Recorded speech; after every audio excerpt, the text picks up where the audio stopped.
All right.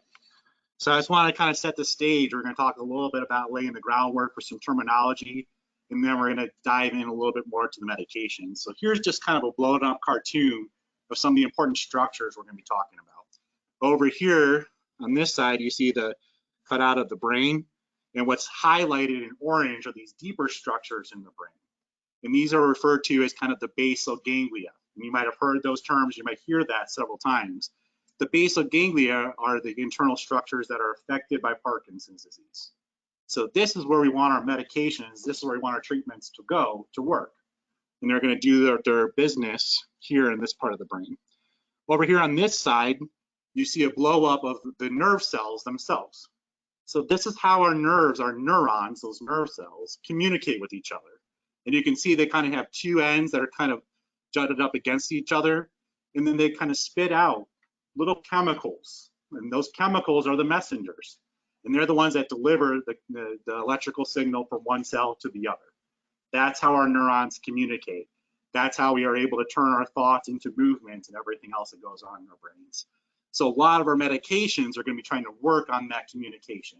And also one of the major issues, the fundamental problems of Parkinson's, is the loss of that cell-to-cell communication. So that's what we're trying to repair with our treatments. And we're going to see this over and over again. We're going to talk about this same concept, and we're going to do some intentional redundancy so you guys get a few different ways of thinking about this. Just to kind of highlight a little bit, so here we go in terms of how long we've had levodopa for. But Parkinson's disease has been understood, going all the way back to the 1800s. And basically what we finally figured out over time is that this part of the brain here, which sits at the brain stem, in that kind of blow up structure, those highlighted structures we just saw, the top part of that's what we refer to as the substantia nigra, referring to that dark substance that you can see in the top middle slide. And what happens in Parkinson's is those cells die off, and you can see pretty clearly here, you can see pretty clearly here that we've lost that kind of black dark tint to those cells, and that's from those cells dying. That's the hallmark feature of Parkinson's. But then we also figured out in the 1950s is what did those cells do? What were they responsible for? And it turns out the chemical messenger that they use, the neurotransmitter, is called dopamine. So again, that's the little chemical that's being shot back and forth to communicate the messages between the cells. So we figured out in the 1950s that sure enough in Parkinson's, we lost those dopamine producing cells. So one of the hallmark features of Parkinson's disease is the loss of that dopaminergic tone to the brain, the loss of that dopamine signaling. And you can see in that cartoon on the left, kind of a highlighted feature of that, what it looks like when you lose that dopamine distribution in the brain. And we figured out that levodopa, the medication, first medication for Parkinson's, all the way back in the 1960s. So we've had now 60 plus years of experience using this in patients to be able to treat and battle the symptoms. So it's one that we understand very, very well. Is the substantia nigra the only cells that produce dopamine? So to answer that question, here's our next slide here. So there's multiple dopamine pathways in the brain. So the one that we're talking about here is what we kind of refer to as this nigrostriatal pathway, the nigra being the substantia nigra we just talked about. The striatum are the rest of the basal ganglia that we were highlighting on that previous slide. So those are the cells that talk to each other. Yeah. So that pathway is what gets disrupted by the loss of those dopamine producing cells. But dopamine does go elsewhere in the brain. And we're going to come back to this because that is important to understand when we're doing some of these pharmacologic treatments, that dopamine doesn't just go to the Parkinson's pathways. It has other off-side effects that are important when we talk about certain medications, especially their side effects. So we're going to come back to that same principle. So this is more just that introduction to layer that in, that there's going to be other sites in the brain that dopamine can also play a role. Here's just kind of a reminder of the many symptoms. And these are, I always like to kind of highlight too, because I don't think you guys had a specific talk about symptoms yet. These are symptoms that can happen with Parkinson's. It almost never means I can't think of any patient that's checked all these boxes. So every Parkinson's patient's a snowflake, no two exactly are alike. So I want to put that in our minds today too, that just because you see symptoms on the list doesn't mean that's going to be a significant part of your course, okay? But again, these are all the possibilities. This is what the loss of those cells in the brain, Parkinson's. These are more of the common symptoms that many patients may experience. So it's important sometimes to screen for these, be aware of these. And again, we'll kind of highlight today, what we're mostly focusing on here are these motor symptoms, the kind of the physical symptoms that we're really trying to address with a lot of our medications. Certainly, we have a lot of non-motor symptoms that are part of Parkinson's, many of which do have various treatments, including other medications. So it wouldn't be uncommon at our visit that we spend more time on the non-motor side, but the hallmark, the kind of the bottom line features for today, we're going to focus on the motor. Happy to answer questions, time permitting, about the non-motor.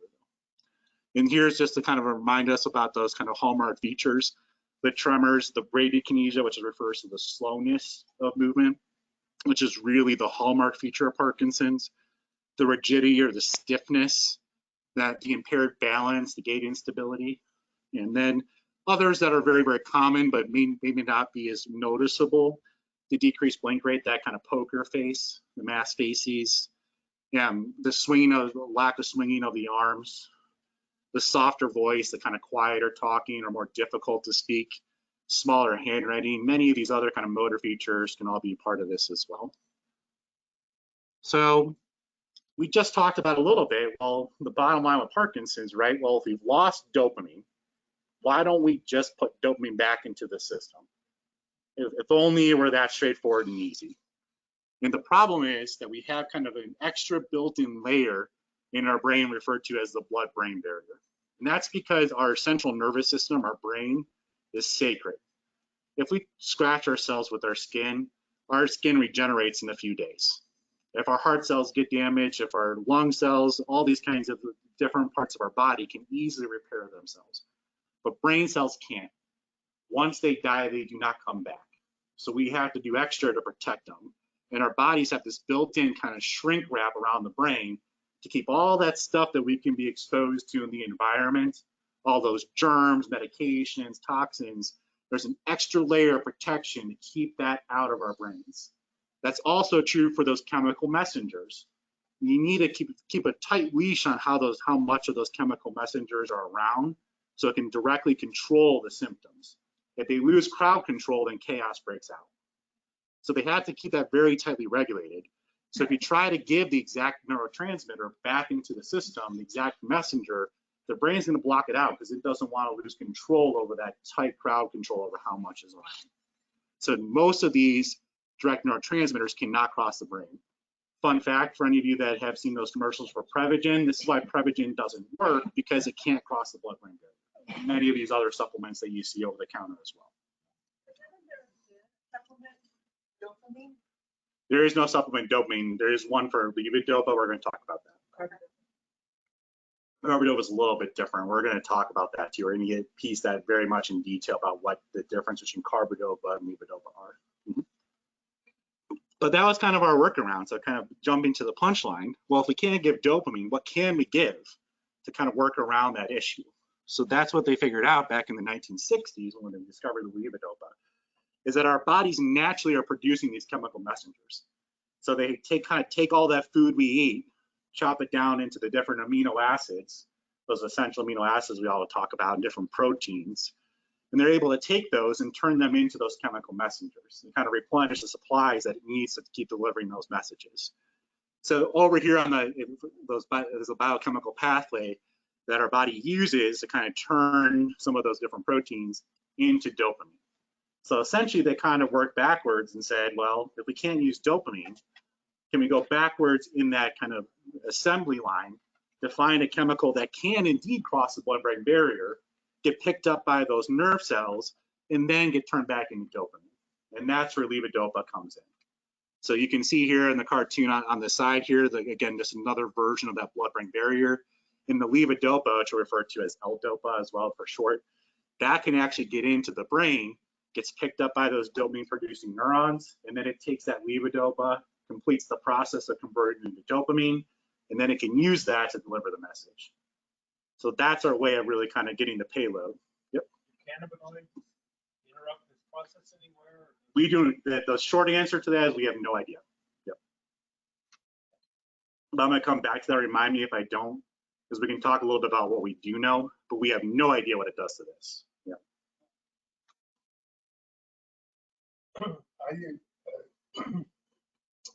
I was under the understanding that they now found out that brain cells do replicate. No, they do not. Yeah, they do not replicate. They can repair, they can make new connections to each other, but they do not grow new cells. There are no stem cells. Stem cells, unfortunately, we're still haven't cracked the code on them. I would say that's probably not a completely dead horse. You know, we might get smarter about it, but the short answer in terms of why I think at least stem cells have continuously failed, outside of the anecdotal placebo effects that you sometimes see patient to patient. And the problem is that by the time you guys are all here with symptoms, you've lost 70 to 80% of those cells. So imagine them being a scaffold. Imagine it being kind of a grid or a network. And you pull out 70, 80% of those wires, and then you just throw a bunch of wires at the wall and hope that they're going to make those connections again. Odds are not so good. If we could go back in time, right, and figure out, hey, you guys are going to get Parkinson's 10 years, 20 years, 30 years from now, and now we give you stem cells to kind of stop it when you've lost 20, 30, 40%, much better chances of those kind of plugging into those holes that are starting to show up, right? So that's, I don't think it's dead yet, but I think we got to get smarter about when to use it. Embryonic stem cells. Was that? Remember they were doing work with embryonic stem cells. Yeah, we actually, this is still the largest study of patients that have now gone to autopsy was done at the University of Colorado in the 1990s, and that ultimately showed that it didn't work. Originally, they seemed, I saw videos in the beginning there that looked like it was working. Yeah, there's a lot of placebo effect with Parkinson's, unfortunately, and there's many examples of that same thing where something looks very, very promising, and then we watch it long enough, and we They realize shut that, down anything. Yep. They couldn't see embryonic cells. yeah, I think nowadays we don't have, there's a lot of different stem cells and things we can use, and so we figured that part out, but it hasn't solved that main problem of can we actually get them to go where we want to. Sir, could you repeat some of the questions? Because they're asking questions. Oh, absolutely. Yeah, she was just talking about stem cells. Yeah, specifically about stem cells there. You said that the brain cells don't replicate, but if I understood it correctly, they can repair themselves. Yeah, they can repair. So if there's some damage, they can kind of sprout new connections and do these kinds of things. So there is some, it's not a kind of like a static system. There is some dynamic changes that occur with it. But the nerve cells themselves, that's why stem cells have been looked at, because that's the idea, is can you add cells that can then turn into those new nerve cells. But that's why the bottom line with that is, of course, it's not that black and white. There's always a little bit of shades of gray with it. But the bottom line is the amount of time that it would take to kind of generate those new cells is not going to, it's slower than the rate of the cell death. So you're always kind of behind the 8 ball. So you got, part of the reason why is exercise work. Exercise keeps those brain cells alive. It sends signals to the brain that send all these protective molecules and things that say keep them alive. We put it in all the things we do because we're trying to survive. You sit on the couch, you don't move, and that's when your brain starts saying, guess we don't need to try anymore. Let's shut them down.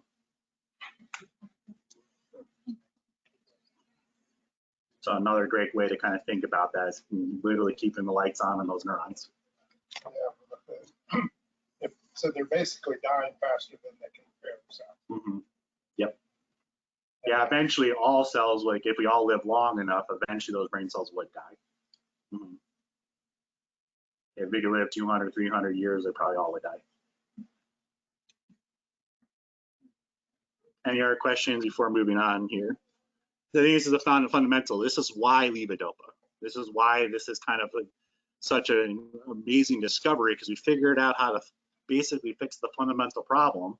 I've lost dopamine. How do I get it back? So that's what levodopa allows you to do, is get those cells that are missing dopamine, give it back to them. So now we're going to kind of break it down a little bit in terms of the different ways we can kind of target this, because we know we have a dopamine problem, right? So we could talk about replacing it. We could talk about being a mimic. Can we get a message that's similar to dopamine? Can we prevent the breakdown of the dopamine that's still there? Your brain is still producing and still releasing, and or if you're replacing it, how do we get that replacement to exert more, to stick around longer, to deliver more messages, right? So we can prevent the breakdown of it in the brain. We talked a little bit already about the stem cells in terms of trying to protect those cells from dying. really here we don't have a medication yet. This is one of the big failures of where we are in medicine is we don't have medications that block the cells from dying. Exercise does. So again, exercise really in some ways is the business end of the treatment because it's keeping the cells alive. So our other medication is really there to keep you active, to keep those cells alive. It's kind of all in conjunction. The regrowing of the dopaminergic neurons, we actually just talked a lot about that. So again, we don't really have a fix for that yet, but maybe stem cells or other treatments in the future could answer that question. And then modifying the neuronal circuitry, these are things like deep brain stimulation or things I might talk about as well. Are there other ways to route it without working directly with those neurochemicals like dopamine? So kind of thinking outside the box, so to speak. So let's, yeah, go ahead. Is there any way to take in dopamine, levodopa, enough to prevent or to replace what we're losing? Yes and no. We're going to talk a lot more in detail about that. Yeah, about how the dosing and everything kind of factors in, why the supplements don't work as well as the medications. We're going to get into that quite a bit, and very a lot of detail. That's what I meant by that deep dive. Because I think that's really important to understand. Why do I take what I'm taking? Why do I take it so many times a day? Those are even things that many times the actual treatment providers, if they're not movement experts, they might not understand all those nuances. So educating yourselves on that can be really important. Two questions. One is the breakdown of dopamine. Does that just happen naturally, or is Yeah. that, So basically, yeah, because I think, let's see if I have that slide. Yeah. So when those chemicals are shooting back and forth, they kind of stay in that space. So she was asking about, what about the breakdown of dopamine? How does that happen? So those chemicals are shooting back and forth, and they stay in that space between those cells. And then eventually you have enzymes, proteins that come and chew them all up or gather them all back up to clear it out for the next message to come. There's no reuptake. There is reuptake. So either it gets reuptake or it gets chewed up and broken down. So then the next message can come out. It's basically like a pulse, almost think like someone's sitting there at a telegraph and kind of sending out pulses to send the messages. So the rate that you send the messages or how much, you can kind of change the different letters that you're sending cell to cell.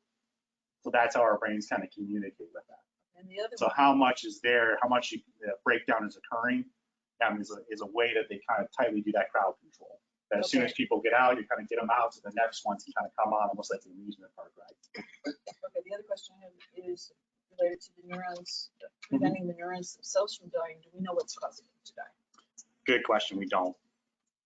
We do not know. What's causing the neurons to die? We don't know. That's A lot of the theories. bottom.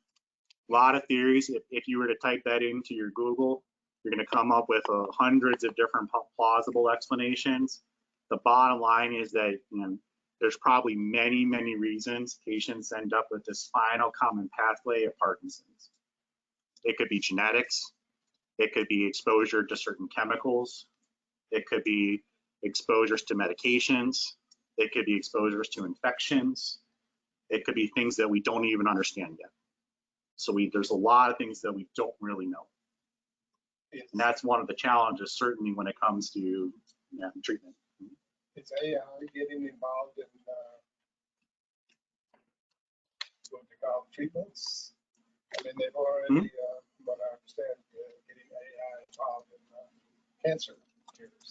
Yeah, so to be honest with you, we were kind of trying to follow suit. So he was talking about how cancer and how that's kind of the paradigm has changed in cancer. And we're going to come back to that a little bit more in detail. But in terms of research, one of the things that we're really pushing for is being able to basically separate, because everyone's a snowflake in here, right? So with cancer now, it's the same thing. You don't walk in and say you have breast cancer. You get your genetics done. You get your immunomarkers done, and that's going to tailor your therapy for your breast cancer. It must be very different than the person sitting next to you. And that's exactly what we're trying to do at Parkinson's. So one plug, while I have that, while we're talking about it, I strongly encourage you guys to get involved with genetic studies, get involved with natural history studies, because that's where we're trying to develop and understand these biomarkers, these differences patient to patient, and how that might matter, not only for progression of disease, what symptoms and how they come on, but also to tailor the treatment for it. So we're trying to catch up with our cancer colleagues in terms of that. One of the challenges, of course, is we can't just go take pieces of brain out of working because that's not going to work well. Yeah. Then you won't walk and talk, but sure, we can look on the microscope. When you have a cancer cell, you can take it out of the body, manipulate it, do all kinds of things in the lab. So that's why they're kind of ahead of the curve. So we unfortunately will always be a little bit behind when we're talking about central nervous system diseases. But ultimately, that's one of the big picture questions. How do we kind of tailor or personalize the medicine? And we're going to come back to that in a little bit too. All right. So this is kind of, I'm going to show you just a few different ways of kind of thinking about this communication, kind of setting up the scaffolding about where these medications are potentially intervening. So this is kind of this is a cartoon of that same cell-to-cell communication. The green neuron here is our dopamine-producing neurons, and then the blue one is kind of the one it's trying to talk to in the basal ganglia. And then you see that little junction in between there. That's where those chemical cells are being kind of spit back and forth. So we have different medications that work in different parts of the system. We have medications that help us get it up to the brain before it gets chewed up. We have medications that work on enhancing the effects of those dopamine-producing neurons that are still around. We have medications that work in that junction between the cells. And we have medications that work on the postsynaptic that skip past straight to that cell on the end. So another way to kind of think about it is we can work here at the beginning, we can work in the middle, and we can work at the end. So why might your doctors want you to be on multiple medications? This is why. Synergistically, if I give you one that works here, here, and here, now I have all three pieces of the puzzle working synergistically together.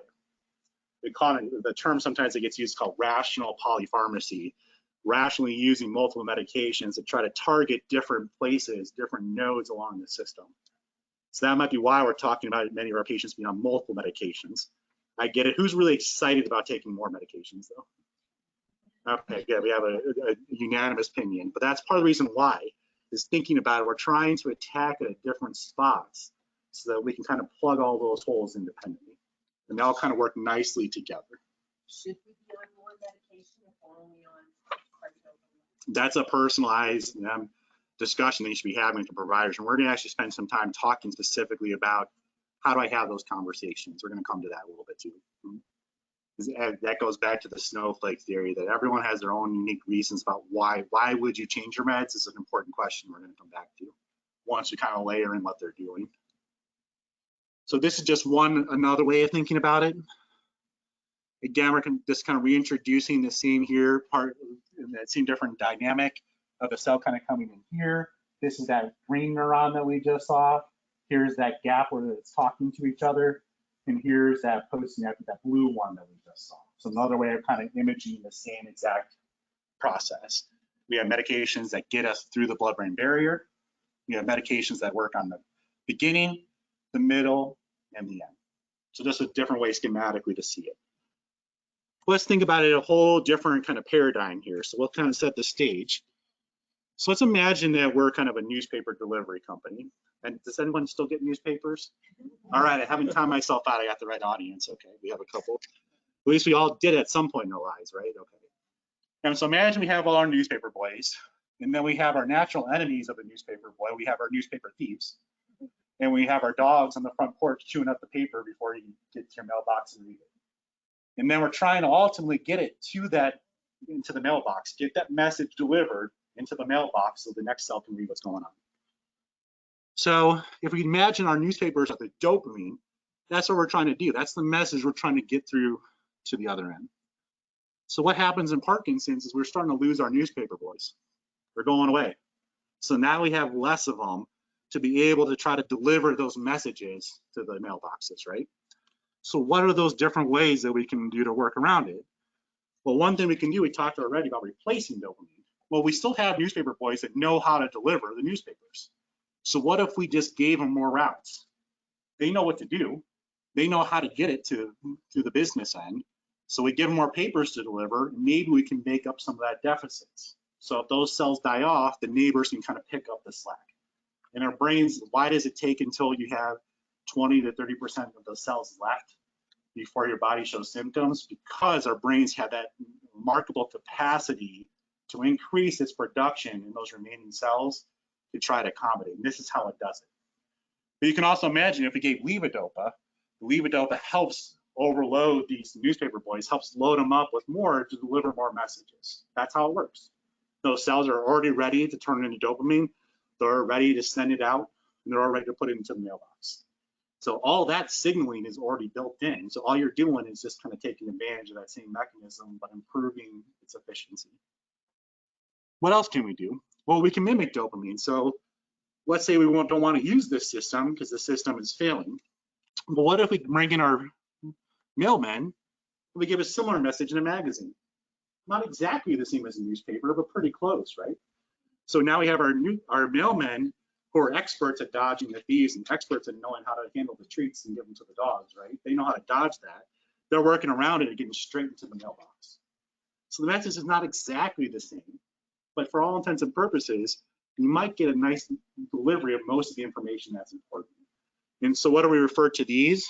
We refer to these, so that's just me saying that they're able to dodge those, get those magazines into the mailbox. And so we refer to these ones, excuse me, as a dopamine agonist. Agonist is just a mimicker of dopamine. So again, message pretty similar, but not exactly the same. And that has its pluses and minuses that we're going to delve into in more detail. You have a little cartoon that shows the effect of exercise. Exercise, yes. So exercise right here would be that you basically stop that from happening. The newspaper boys stick around. Mm-hmm. So next thing that we can do is we can block the breakdown.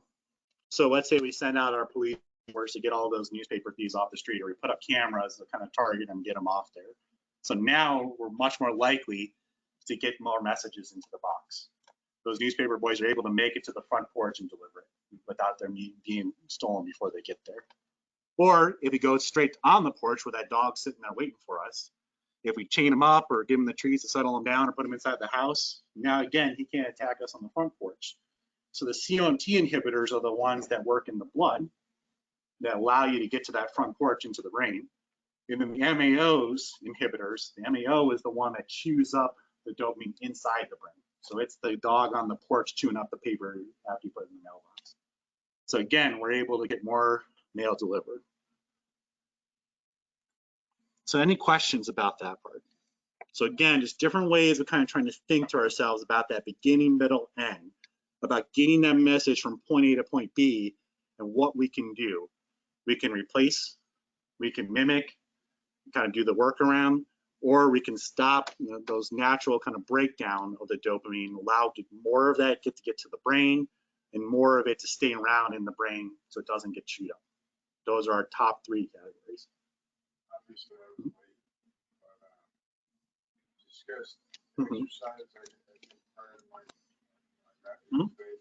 Yeah, that was discussed on the first, the last talk for you guys, previously, the first session. Is there any one exercise? Nope, but all good. Yep. Good. Is there a level at which there can it raise to the level of toxicity ultimately? Can't get too much dopamine? Yeah, yes and no. I hesitate to use the word toxic because it's not. We're going to talk about that. But can you get too much in terms of side effects? Yes, absolutely. And we're going to talk about all that. Yeah, this is mostly kind of layering in, like, why do we have all these different categories of medications? What are they trying to do? Now we're going to start getting more into the details of each one. Effects of these medications go off the time. Yep. So you have more in the arsenal. Yep. But it has nothing to do with the medications. It has to do with the disease. And we're going to talk about that too. All right. So now let's get into levodopa. Let's kind of start delving into this a little bit more. So let's start with the good. Why is it the gold standard? What does it do that helps us? Well, you can see the things that absolutely, if you have Parkinson's disease and there's not something goofy going on, it should be helping with the bradykinesia, the soreness, and the stiffness. Those are pretty reliable symptoms in terms of response. That's important because if any of you are on levodopa, hopefully you had time to spend with your provider to talk about what are the symptoms that when I go home or to the caregivers What are the symptoms I should be looking for that are getting better to say, hey, I'm getting a response? That top line is what you're looking for in terms of the most consistent symptoms to respond. Good. Does levodopa actually relieve the muscle stiffness? Mm-hmm. Yep. What if on the previous slide, I'm in the middle What do you mean? on the Resagiline, Yeah. not any levodopa or anything, nothing was ever discussed. I'm not going back to that Mhm. provider, by the way. So how did that person say, this is where I'm giving? Oh, we're going to come to that. Like, why would you choose one versus the other? Hold that thought, because we're going to talk a little bit. But as we go through them, one of the things that's what I've been kind of starting to do here, as we go through them, I'm going to talk about like what's the benefit. But why am I starting with levodopa? Is we're always going to compare the other medications to levodopa. How are they different? What's the pluses and minuses? And we're going to talk a lot about rescheduling in that context. So the improvements or the benefits from the meds are really just self-reported. It's not, there's no tests, there's no blood. Well, absolutely, there is definitely a test. There's physical examinations, but you're absolutely correct. That's an important key point. There is no blood test. There is no imaging. There's nothing that will tell you you're responding to levodopa. It's really based upon the physical examination and then the individual observations. But what's another key point? The whole reason why you're taking medications, we're going to come back to this point several times. Again, what's the most important treatment in Parkinson's? Exercise. Exercise stops brain cells dying. Levodopa doesn't. None of these medications, deep brain stimulation, none of those treatments stop cells dying. So why would you do them? Because you feel better. So again, the most important thing with starting and continuing on a treatment for a medication is it makes you feel better. So that's always an important dynamic discussion, and we're going to come back to that point. These treatments are for symptomatic relief. Yep. So if you're on the drug and you're not getting any relief and you are exercising, is that generally speaking maybe a symptom of not enough medication? It can be. Yeah, so she was asking like what happens when levodopa doesn't work? Like what do you do? What does that mean? So one thing, it's important, why it's important to kind of establish a relationship with your treating physician is to kind of be able to monitor that response. Because there's many patients where if they're looking down here for tremors and they're not paying attention to these, they might think that it's not helping. Maybe they don't really care about these symptoms yet. But we're also looking to say, okay, is it actually working, yes or no? Because that's a little bit different than what you're kind of getting at, which is it, yes, it's working, but is it enough? Do I need to increase it? Is there more benefit that I can get? And those are always two questions that's what I spend a lot of time working with my patients. Number one, baseline, is it doing anything? And if it is doing anything, is it enough? Or is it too much? There have been these studies on like long-term effects of the medications. Hold that thought. Yep, we're going to come to that in a couple of slides here. All right. So next line here, these are the symptoms that are very, very common. And tremors are certainly not necessarily disabling for many patients, but they're really easy to tell if they're there or not. Even for caregivers, they're pretty easy to look over and is there a tremor or not. Much harder sometimes to measure those two at home. But the tremors are usually pretty easy to see. But again, in about 40% of patients, they might not get much response to their tremors from the medications.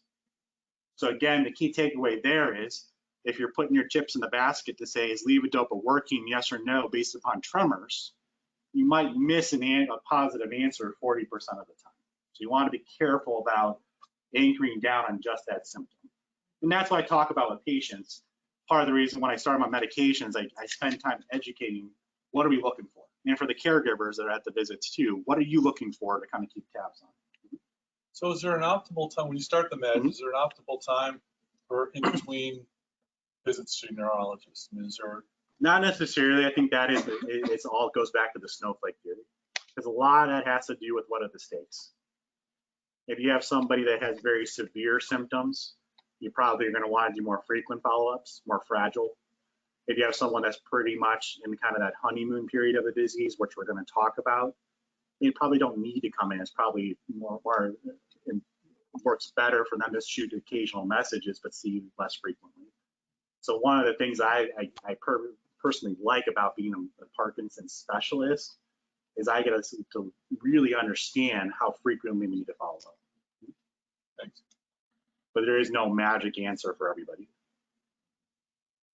And then gait instability and freezing, it's important to note that because yes, it sometimes can help, and many times it does, but that's one of the symptoms that sometimes escapes the benefit from medication. And obviously, I think most of us would agree that's a big one. That's one that we want to make sure is doing better. So another one that sees that kind of in-between benefit. And again, one of the things we always talk about, and going back to these questions that you guys had, is always kind of checking our work to say, what are we trying to fix? And are we on the treatments that fix that problem? Gait instability, balance. Gait instability is balance. Yep, kind of multiple words for the same thing. Essentially walking troubles or balance issues. And then down here, we have a lot of these non-motor symptoms. And more commonly than not, many patients will come back to me and say like, oh yeah, sure enough, I feel like my bowels are working better, my bladder's working better, I'm thinking more clearly from the levodopa as well. Again, if your brain, when it's missing that dopamine, there's a lot of other things. Our bladders are muscles, our bowels have muscles, there's other muscles in our bodies that are also kind of working behind the scenes. That levodopa also helps smooth out too. But it's much more questionable.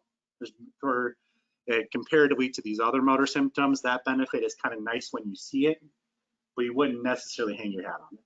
It depends whether it's smooth muscle as opposed to.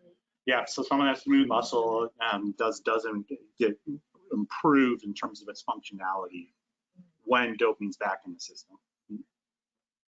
But it's not as much of a given as more of these other symptoms are. All right. So what are some of those common side effects? You break it down into the common and mild. These are the ones that you're more likely to see versus the rare but suck. So in terms of the ones you're more likely to see, the nausea vomiting is the first and most common one. And if any of you have experienced it, the good news is this is almost always transient. Over 90% of the time that goes away. So the good news is it tends to come on very much at the start, and our bodies get used to it. And then even if you quadruple the dose down the road, it doesn't come back. So thankfully, you kind of have to weather the storm and you get on the other side of it. And we're going to talk a lot more in detail about strategies of what to do if you get nauseous. Dizziness when you're changing postures. For all you guys that have been sitting down for a while when you go to stand up, many of us, probably all of us in the room, have experienced that stand up too fast kind of feeling, especially if we got dehydrated or whatever it is. And what happens in Parkinson's is a little bit more prolonged, where it's not necessarily that you stand up in a couple seconds and you feel better, but it can persist. So one of the other ways that patients might experience this dizziness is fatigue, exercise intolerance. I don't feel good standing up because my blood pressure is too low, but I don't feel like I'm about to faint. But what do I want to do? I want to sit down. I want to lay down because now my blood pressure gets up. I feel better. What do I do when I'm laying down? I fall asleep. I take a nap. So now I can tell my doctor I'm having excessive daytime sleepiness, but it's all from this dizziness. So that's something that we kind of spend a lot of time. What's one great way to know if that's what's happening? I take my medication, and here I come a half an hour later, I have to take a nap. That could be from this. The vivid dreams, is anyone having vivid dreams? Yeah, I see some hands. Anyone super bothered by them? Yeah, I don't know. My caregiver is. Yeah, fair enough. And that's not the REM sleep behavior. That's not the acting out of dreams. These are those dreams that are kind of like, whoa, I felt like I was watching a movie, very intense. You wake up with your heart racing kind of things. Again, they're dreams. So most people, and again, for you in the front row, all the people that raised their hands didn't raise them again for bothered by it. That tends to be the case. Everyone's like, it's a dream. It's a fun story to maybe tell over breakfast. But on occasion, sometimes they can become more bothersome, and that can be made worse by the levodopa in the system. The rare ones, but certainly more severe, dyskinesias. These are these abnormal excess movements. I'm going to show you a video of Michael J. Fox, and many of you probably have seen him. It's these constant fidgety movements that you can't sit still. I like to talk about those, and I'm going to bring up intentional redundancy on these, because one of the things that I've learned in my decade of treating patients with Parkinson's, of how little patients care about this. The expectation and anticipation about how bad dyskinesias are going to be versus the reality is mind-blowing, but how little they care. When they start having, I'm like, Michael J. Fox is a great example of that. He does not care about the dyskinesias. What he cares about is not being able to move, not being able to go as fast as he can, having the tremors. Those are impairing. What's great about over 90% of dyskinesias, they're kind of out of sight, out of mind. It's crazy because you might see a person flopping out of their chair, but they don't have any feeling of restlessness. And none of that is internal. It's all separated from the mind. So their body's moving, but the mind staying still. And so essentially, the other beautiful part is they don't interfere with volitional movements. So when you want to make the movement, if you have a little excess, you can still do whatever you want to do. If you're in the off state, if you have too little movement, you try to make that movement, you can't. So that's why most patients don't like those off periods compared to the dyskinesias. And I like to stress that so much in these newly diagnosed classes, because the dyskinesias look 100 times worse than what the actual reality is. Yeah. So a lot of what I counsel patients is that yes, that can happen, but I'm willing to bet you over 90% of the time you're not going to care if it does. Your caregiver will, but again, you won't as the patient because it doesn't bother you. You do what you can. The other one down here, the hallucinations, that one's a little more tough. Usually when we mean hallucinations, that's seeing things, feeling things, hearing things that aren't actually there. That's not acting out dreams. That's not being confused when you wake up out of sleep. That's being here in this room and you're seeing someone standing over in that corner, not just right here. That's seeing a little dog walking across the floor. That's looking at that sign and see it turn into a person. That's what we mean by hallucinations. Now, what's the silver lining? The good news is that many times they're not threatening. Many times they're not going to cause people to really freak out or have a psychotic break or anything like that. But obviously the wrong hallucinations at the wrong time can be troublesome. So that is one to always, if you're on levodopa, especially for my caregivers in the audience, that's one you always are wanting to watch out for. That's something you want to make sure your providers are aware of and kind of keep a short leash on that to keep watching and treat it if necessary. These are definitely effects of the drug and not from the disease itself. It's both. That's an excellent question. She was asking, are those side effects from the medications or the disease? The answer is both. And we're going to talk about specifically some examples about how that works. So what are some myths? Again, this has been around since the 1960s. So we were kind of naive about it in the 1960s. So there's a lot of literature that's still out there in the older literature about levodopa having properties that now that we have 60 years observational studies, the patients being on it for 60 years, we've learned some things about how these things are kind of proved false over time.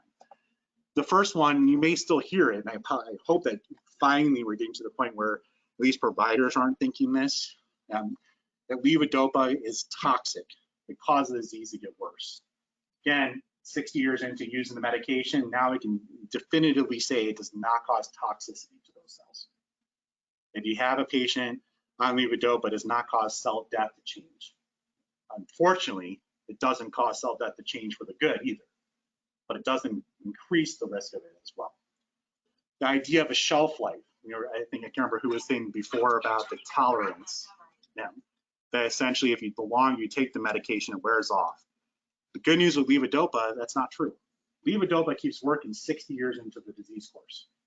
So we know it keeps working, but the disease does change.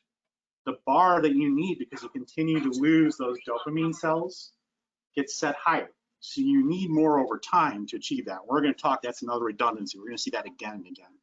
So there's no reason to keep it on the shelf. Why hold back the good stuff if it doesn't hasten any toxicity? And it's not like, hey, if you start using it now, you get 5 years and then you're out of it, so you better wait till you're in a wheelchair before you use it. It makes no sense. So don't keep it on the shelf. Use it. Levodopa is not an artificial chemical. It's found in nature. It's packaged into the medications for you. So it's essentially kind of a natural compound. Levodopa causes dyskinesias to occur earlier. Again, another common misnomer that we thought was happening in the 1970s, but again, we got smarter and realized that had nothing to do with it. So essentially, we busted the first three here, but let's take a closer look at those dyskinesias. So this is actually a very nice study, I think, that helps illustrate it. So this is two groups here. The top group is an Italian group, and then the bottom group is a Ghanaian group. And essentially, the Italian group had great access to care, especially compared to the Ghanaian group. So here, the Italian patients started on medication about 3.5 years into the disease. The Ghanaian patients weren't seen and put on treatment until 6 years into the disease course. So what was nice is we had kind of a way of saying, well, does the amount of time that you're on levodopa change the onset of dyskinesias? So in this top group, started at 3.5 years, at 6.5 to 7 years into the disease course, about 3 to 4 years later, they started having dyskinesias. The bottom group, they started at 6 years. By the time they got to 6.5, 7 years, so basically the exact same time as the Italian group, they started having dyskinesias. So one group on it for 4 years, one group on it for 1 year, 6, 7 years into the disease course, both groups got dyskinesias. So what does that tell us? It's not how long you've been on levodopa, it's how long you've had the disease. So that goes back to that same question about, does the levodopa or the disease contribute to the dyskinesias? That's why the answer is both. If you were to take those patients at 7 years and stop all medications, you might eliminate the dyskinesias, but they're going to be absolutely miserable in terms of their other symptoms. Yeah. So again, levodopa is part of the reason why you have dyskinesias, but why you're vulnerable to being able to get dyskinesias has to do with how long you have the disease. So what's nice here, yeah, no, fair question though. This has been looked at, this is one of many examples of the same thing. But again, what kind of sucks is if you miss those several years, right, of being on levodopa, not even have to think about dyskinesias, versus it like kind of not using it out of the fear of getting a side effect that you might not get for several years. Those are several years where you can be functioning pretty normally. So again, take it off the shelf. Here's just some of Michael J. Fox, so we can kind of see the dyskinesias. I just made. Yeah. But These kind of constant fidgety No, movements. it's not. My middle name's Andrew. So that's dyskinesia. Genius. Whichever one you like. Okay, we're not getting anywhere here. There was a Michael Fox. So again, it doesn't necessarily always have to be full body like that. It can look different person to person. That's what we mean by the dyskinesias, those excess fidgety movements. And I hope everyone can appreciate how it's different than tremors and other things you might experience in Parkinson's. Patient who's never been on levodopa, will they get dyskinesia? It has happened, but usually that's pretty peculiar. And we'll talk a little bit about why. I have a couple slides I think to help illustrate about why levodopa is probably necessary or something is necessary to induce it. And could you go back to the slide about what the realities were as opposed to myths? Yep. So again, levodopa unfortunately has no impact on symptom regression, but also thankfully has no impact on symptom progression. Doesn't slow down, keeps cells from dying, but it also doesn't kill them off faster. Levodopa will continue to work even 40 plus years, 50 years, 60 years into the disease course.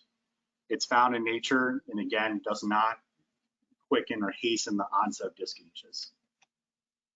Where's it found in nature? There's many different sources. Probably the most common one that many of you may have heard of is Mucuna pruriens, which is a plant product that produces it. But there's many other animals and plants that use these same neurochemicals that do that same communication in their brains. That's found in all those. I missed some of that. What you were saying. Yeah, so don't worry about it because I'm going to show you a slide. It's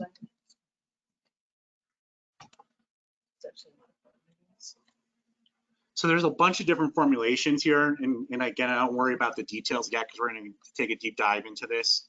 We know levodopa is good stuff. We know it works pretty dang well going back to the 1960s. So the challenge is always, how do we get it so it's convenient?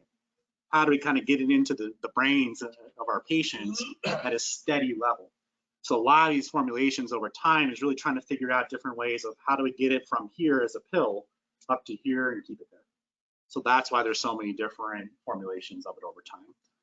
A couple of things, just to kind of, anyone take Latin in school? Nobody? Okay. We have one maybe. Yeah, you don't want to volunteer as tribute. Okay. But yeah, so if any of you remember your Latin, so Cinemet's the other name that commonly gets used for carbidopa levodopa. And so Cinemet means sin without emesis, which is vomiting. So they literally named the drug without vomiting. And why did they do that is because we talked already, one of levodopa's most potent side effects is nausea. If any of you want to hear more about that, you can go back and look at the movie Awakenings with Robin Williams and talks about the discovery of levodopa. So it's an interesting kind of more theatrical way of getting into it. But one of the things that it's highlighted in the movie is that if you don't have carbidopa, carbidopa is what stops the breakdown of levodopa in the gut and the blood. It's another one of those things that stop those thieves from stealing those newspapers before it even has a chance to get to the porch. So essentially, if you don't have carbidopa, you're going to put yourself in more risk for peripheral side effects like the nausea. And when they put the carbidopa in there, it's like, yeah, sure enough, we stop people from vomiting all the time. Sure enough, we stopped from having to use thousands of milligrams of this drug, and that's the movie Awakenings talks about that. The dump truck levels they're having to put into their patients because they hadn't figured out carbidopa yet. So guess what you do when you take a natural product like Mucuna, which is naked levodopa without carbidopa? You have to overcome that issue. So it's much more volatile because whatever's going on in the peripheries and the levodopa is much more vulnerable. You have to do much higher doses, which makes it very cost ineffective. The amount that you have to do Mucuna compared to levodopa is much more expensive if you're trying to get the same result. And you're much more likely, if you get up to an actual good level of it, you're much more likely to experience side effects. And guess what? The cool thing is that levodopa that's in the natural plant products like Mucuna, identical to what's in your pills. Is there one formulation that's better? For example, one that's inhaled, is that better than actually? We're gonna deep dive all of these. But the short answer to that gets back to that same thing, everyone's a snowflake. So there's different tools for the jobs that you're asking. So the first thing, of course, is figuring out what the job is, what's the task you're trying to fix. So this is just to highlight a couple of the main ones. Many of you might recognize those yellow tabs up on the right, that's your immediate release. And then we have, if anyone has any connections to point me as drug czar of the world, one of the first things I would do is change the names of this, because this is complete crapshoot. The fact that they can get away with calling things controlled release, sustained action, ER when they're not, is still baffling. They aren't. They're not an actual extended release product, but they're still labeled as Cinemet ER. And we're going to talk about a little bit more in detail of that in a couple slides. There's a combination product with a drug called entacapone. That's a COMT inhibitor. That's another one like carbidopa that stops it from getting chewed up in the blood. It lets it get up to the brain. It's another one that stops those newspaper thieves. So you can combine that with the carbidopa levodopa or take them separately, which is a lot cheaper. And then the actual true extended release one is called Rytari. And Rytari is actually a mixture of both immediate release and extended release in all those products. So let's take a closer look at that. First, we want to establish, and I can't remember who asked the question, but this is the reason why, for levodopa, why is you need it? Because that dyskinesia threshold lowers down over time. So you need something to overshoot, overwhelm the system. So this is great. Hopefully many of you are still very much in this early phase, where essentially they get a wide target with your medications or with levodopa to kind of get into that sweet spot. The curve you see there is the level of levodopa in the brain. And as the disease progresses, though, as you see, the bar gets set higher, but it's also easier to experience side effects. So why do we play around with these different formulations? Because we're trying to stay in the green. We're trying to get into that smooth window. And there's a lot of different strategies we use to achieve that. So here's kind of another graph, so just to orient ourselves. So this is, again, the concentration of levodopa in our bodies. This is the hours from when we take the pills. So let's walk through them kind of one by one. So this top arrow here, these squares, is the immediate release Cinemet. So you see it's the fastest one in terms of kicking in. That's nice. If you're off and you're like, hey, I want to take my med, I want it to work. So hence immediate release. The other thing that you notice here with immediate release, and we'll kind of set these arbitrary bars, don't worry about the numbers here. But if you said this is our green window here from the previous slide, where does it kind of drop out when the symptoms come back? About 4 to 6 hours here. So if you think to yourself, if I'm awake 12 to 16 hours a day, and my medications last for 4 to 6 hours, how many times a day should I take it? Anyone have an answer? 3. Yeah. So it makes no sense ever to really take Cinemet less than 3 times a day. So that's really the baseline starting dose to cover you while you're awake. About spread out 4 to 6 hours. What does that turn out to be usually? Breakfast, lunch, dinner. So a lot of times, and I've even been guilty of this too, when you hear your doctor say 3 times a day, how many people hear 8 hours apart? Yeah, that's a natural instinct, right? 3 times a day, I divide 24 by 3, that's 8 hours. But that's what we mean to say is while you're awake. So we want you taking it every 4 to 6 hours. That's something to think about. Okay. We're going to come back and there's going to be some intentional redundancy with this part too. So that's immediate release. Nice kick on, wears off about 4 to 6 hours. So let's talk about the other formulations here. About going back to, is that in the dosage, is that micro or something per milliliter? Nanograms. What? Nanograms per milliliter. Anagrams, Nano. nano, so 9 decimal points. Mhm. Okay. Yeah, so I don't want to bog down in too much details, but just for curiosity's sake, only about 10% of the medication you take gets to the brain. Lacuna, you're talking about maybe 0.01%.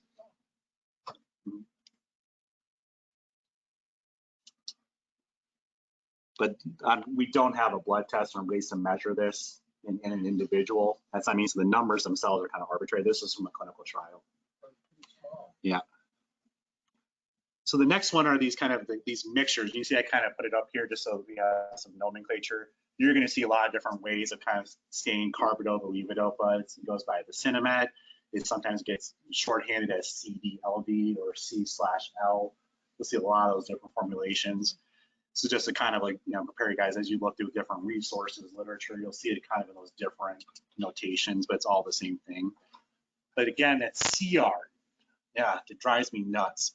Because again, it gets labeled inappropriately as extended release, sustained action, because it's not.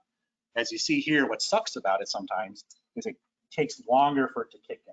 Sometimes that might be a good thing, but we'll talk about where that could be useful. But many times it gets in slower. Why? Because it inefficiently absorbs. So it just kind of gets chewed up already by the time it's getting into your system. So if you look down here, no change in terms of the actual half-life in your blood and your brain. So it does not last longer. One of my personal pet peeves is seeing a patient get started on controlled release twice a day, if that makes sense. It only lasts 4 to 6 hours. It's the same as immediate release, but it absorbs more slowly. And that's true for sustained action, especially if you're a veteran, or the ER, Cinemet ER. Cinemet ER is not the same as Rytary. Those are 2 different things. Any questions about that part? Because that's a common mistake that I even see providers make, because unfortunately, there's still many even pharmaceutical references that say do it twice a day, based on what I don't know. Because here's the evidence right here. How does taking food affect that? Hold that thought. We're going to get into. Oh, that was you. Sorry. We're going to get into a deep dive on that. Absolutely. So next one is the Rytary, and so you see it's nice immediate release pick here, and then again, now we're talking. Oh, now we're actually getting some extended release there. Now we're getting into that more 8, 10, 12 hour mark before it's dropping off. Why? Because it has that extended release peak here as well. So the immediate release kicks in and kind of wears off, and then the extended release kind of kicks in and wears off. So why wouldn't we use Rytary first line for everybody? The answer to that, unfortunately, is cost. We 100% probably would if it was all things considered, if it was the same. Has anyone had to look into the price of Rytary? Yeah, so not to give you guys too many nightmares, but it's several $1,000s a month. There are assistance programs and other things, but in order to get your insurance on board, you gotta try the cheap stuff first. Now, the good news is, especially early in the disease course, the cheap stuff works. Yeah, you might have to take it 3 times a day, but you save yourself $1,000 a month. Yeah, but eventually, if Rytary does, when it comes off patent, it becomes cheaper, or there's other versions of this extended release that kind of get into the market too. Of course, we want to be using that, because if we could just say, hey, take 2 pills a day, take 1 pill a day, and it lasts all day long, awesome. So we're kind of getting there. We're getting better. Yeah. But the reality is, thankfully, Cinemed is dirt cheap, and so that's of course where your insurance companies want you to go first. But when you really need that right target, it's waiting for you. And if you have already tried the cheap stuff, that's when you can get it on board and get it affordable. How many years has it been available? Now, a little over a decade now. I think about 2014, 2015 is when it came out. Don't hold me to that, but somewhere in that range. Any questions about that? I think this table kind of at least helps at least elucidate the problem with levodopa is that it wears off in 4 to 6 hours, and why we would want to do dosing 3 times a day. Why we want to be very cautious about the difference between immediate release and that controlled release, and understanding about extended release. Last but not least, just on here is that one that comes with that COMT inhibitor, entacapone, the one that kind of stops the breakdown. You can see it buys you maybe like another half an hour to an hour at the bottom here. So it's a nice way, like, so if you're taking your medications every 5 hours, but they wear off at 4, you add in that entacapone, it might get you to every 5 hours again. So it's a nice way to kind of package it. Another example of how they synergistically work with each other. Get the levodopa to help in that at the beginning, and then the entacapone to help in the middle. This is a kind of point of reference. You guys may have seen this. Essentially, this is carbidopa levodopa, but it comes as a scorable pack. So if you wanted to do quarter tabs or half tabs, I don't really have any patients that use this, but it is available for people that are having a hard time cutting pills if they're having to do half doses. So there are options available for this. But this is levodopa. It's basically exactly the same thing as the others, just easily to break apart. Here we go, as mentioned. So levodopa in food, and I'm glad you guys have heard, because I think what's great about this is, like, in the past 3 to 4 years, more and more patients are coming to me being like, can we talk about this? So the message is getting out there about the interactions between levodopa and food. Now I want to start, before I start getting to the details, the most important takeaway for this is there is no toxicity, there is no safety risk from taking your pills with food. It's not a safety issue we're talking about.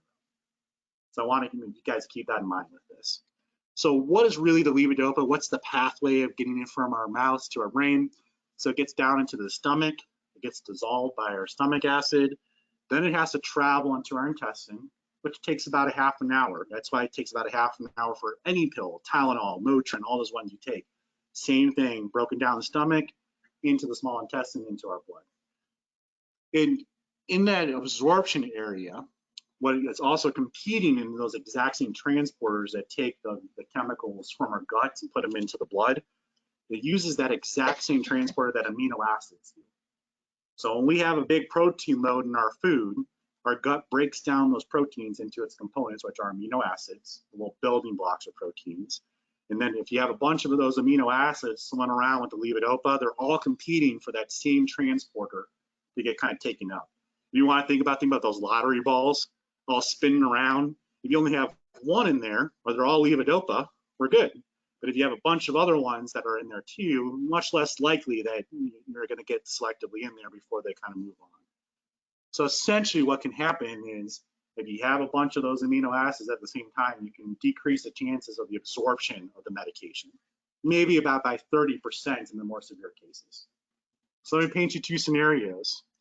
You're just getting ready for lunch, and normally you're good about it, and you say, I take my pill a half an hour before I eat, so that it gets absorbed, it's cleared out before I have my big protein load. But shoot, I forgot today. Here I am halfway into my sandwich, and time for my medication. Option 1 would be, well, let me wait. Let me take nothing for the next hour after I eat to let that food get through, then take my pill. So now I'm at 0 for an hour. Or I can take my pill when I'm supposed to, because I'm already worn off, and I'll get 70% of that pill in now, as opposed to 0% for the next hour. Which one makes more sense to you? No. So take the medication. Just recognize that, hey, maybe it won't work quite as well. So I might notice that, I might need a booster or other things too, but 70% is way better than 0. So the other takeaway for this too, again, this is not toxic to take your pills with food. The other thing, point number 2, the interactions with protein. Carbohydrates are always okay. Go nuts with your breads. Go nuts with your fruits and vegetables. But stay away from your tofu. Stay away from your steak. Stay away from your eggs, things that have a lot of protein in them. In a perfect world, what you want to try to get into is if you can kind of set the timing, if you know you're consistent about when you take your medications, then you can start planning your meals, and you can make sure that the pills are getting in away from any meals. So you take the pill and then have the protein later. Exactly. So we estimated, and conservatively, it probably is about 2 hours before and after. More practically, about an hour before and after is easy to remember, but more specifically, it's about a half an hour before, about an hour after. In terms of if you don't want to have that interaction. Yeah. But again, not the end of the world if you forgot. Not the end of the world if you make a mistake. Shoot for it. When you're sitting down to plan on it being in on the empty stomach, or at least away from the meals. But life happens. Sometimes there's some delicious muffins when you're due for a dose in the back of the room and you're gonna go have one, right? Yep, carbs are okay, you're right, absolutely. You passed the test. Does that make sense to everybody though? Yeah. But it's also true that if you're always taking your medication with meals, which again, 100% of my patients, I start taking it with meals. Why? Because the nausea is gonna hit you at the start. So if you take it with food, you decrease the nausea. So eventually, after those first few months, you take the training meals off, and now you're able to kind of take your medications on an empty stomach. That already kind of serves as a dose increase. It might buy you a little extra 30% out of what you've already taken. So that might be step one if you're starting to notice like, hey, yeah, I started on the medication and I was having a decent response, but here I am a few months later and it's not quite as good. Well, have you taken it on an empty stomach yet? That could be something that can help. But always, always, always, and you don't want to be vomiting all over yourself because that nobody wins. So of course, the bottom line is if you always take it with food, well, now if you need that extra 30%, you just increase the dose you take with your meals, right? So if you're consistent with that pattern, we can work around it. So that's, again, that's the big goal. That's the holy grail, developing that consistency. Any of you that are diabetic or have diabetic family members, you've heard that exact same conversation. If you can plan your meals, plan when you're having them, then you can target your medications around that. So it's not different, it's the exact same concept for that. Well, I've been on this levodopa for 2.5 years. Mhm. And I take those in a half hour before I take it. Then I have to take my levodopa with food. Mhm. So it's not gotten any better. Yeah, so unfortunately, you're right. There's 5% of the time where it doesn't get better. So is there, so levodopa and Mhm. carbidopa come together, is there a different dosage for carbidopa and the levodopa? You know what I'm saying? Exactly, there is. Is Yep. there? So there's kind of a few different strategies, and that's where it's important to have that conversation on the individual side of things. But the minimum carbidopa that you need in your system is about 75 milligrams a day. Hence, if you go back to 25, 100 and you take it 3 times a day, we're doing pretty good. If you're taking less than that, then you might not have enough carbidopa into your system to really kind of help suppress that, and then the nausea can be worse. So that's step one. That's why it comes as 25, 100, because if you take it 3 times a day, you check the box for carbidopa. Now, the other part, though, is that certainly taking it with food is always okay, and that's usually the most important thing, or at least a carbohydrate snack. So if you're having any nausea, at least get some carbohydrate snack in your belly. You know? The next thing is that sometimes that carbidopa is still not enough, so you can actually make a separate called low dosing, which is just pure carbidopa. So you just take one of those with your Cinemet, and you kind of get a little booster of carbidopa. So that's always an option as well. Yeah, in some cases, we do have to get beyond that. Unfortunately, like maybe we have an example in the audience of that 5%, that exception to the rule, where unfortunately some patients are unlucky and their body stays sensitive to it. So they might need more other strategies, and we certainly have them. Side effects from carbidopa? No, carbidopa really is pretty inert, other than keeping levodopa from getting chewed up. Thankfully, it doesn't really have any other offside effects, because it's just in your blood. It's not going to the brain. When it says the Mhm. protein can decrease, so it doesn't mean that the 30% is a definitive number there. No, it's kind of, that's the peak. That's as bad as it can get. So could a person, knowing that they're in that situation, take more than one pill? Exactly. That's what I was saying before, where if you kind of always took it, right, you can kind of strategize and say, hey, if I took 1.5, I account for that 30% I might be missing, absolutely. But again, you got to stay consistent a little bit, because now all of a sudden, if you don't have anything, right, then it can be a little bit wonky. So that's where developing that consistency in your daily routine is a decent strategy for kind of seeing success. But let's be real about this. The bottom line is live your life. Because if you make mistakes with this, it's not the end of the world for the most part. So if the food is an issue, is there like a baseline that to always take your pill without food? Yeah, most patients, that's what I would say is reasonable to shoot for. To try to always take it on an empty stomach. If you're in that the high percentage of patients where that works okay, that's what you want to shoot for. So targeting an empty stomach is how long after you actually eat? Usually an hour after you eat. Half an hour before, an hour after. Is there a problem with taking more than 3 pills? 3 pills at a time, I mean? No, a day. No, there is no ceiling. There is no level of levodopa that's bad for everybody. Everyone has an individual ceiling about what's too much. How do we know that? It's based upon side effects. Now, one thing that I forgot to mention, it's my fault. Going back to the side effects of levodopa, what's really, really great is every single thing I put on that page is reversible. Meaning if you adjust the dose, those side effects go away. If you don't take the levodopa, nausea stops. If you lower down levodopa, the hallucinations stop, the dyskinesia stop. Nothing backs you into a corner that you cannot get out of. So I also encourage you to kind of keep an open mind, because it's something you can try. And if it gives you the results you're looking for, great. If it gives you the side effects that you weren't looking for, you can get yourself out of that situation. So that's another important takeaway point, that thankfully the side effects are transient, including the dyskinesias. You never have to be like, well, if I go past the point of no return, I can't come back. You always can.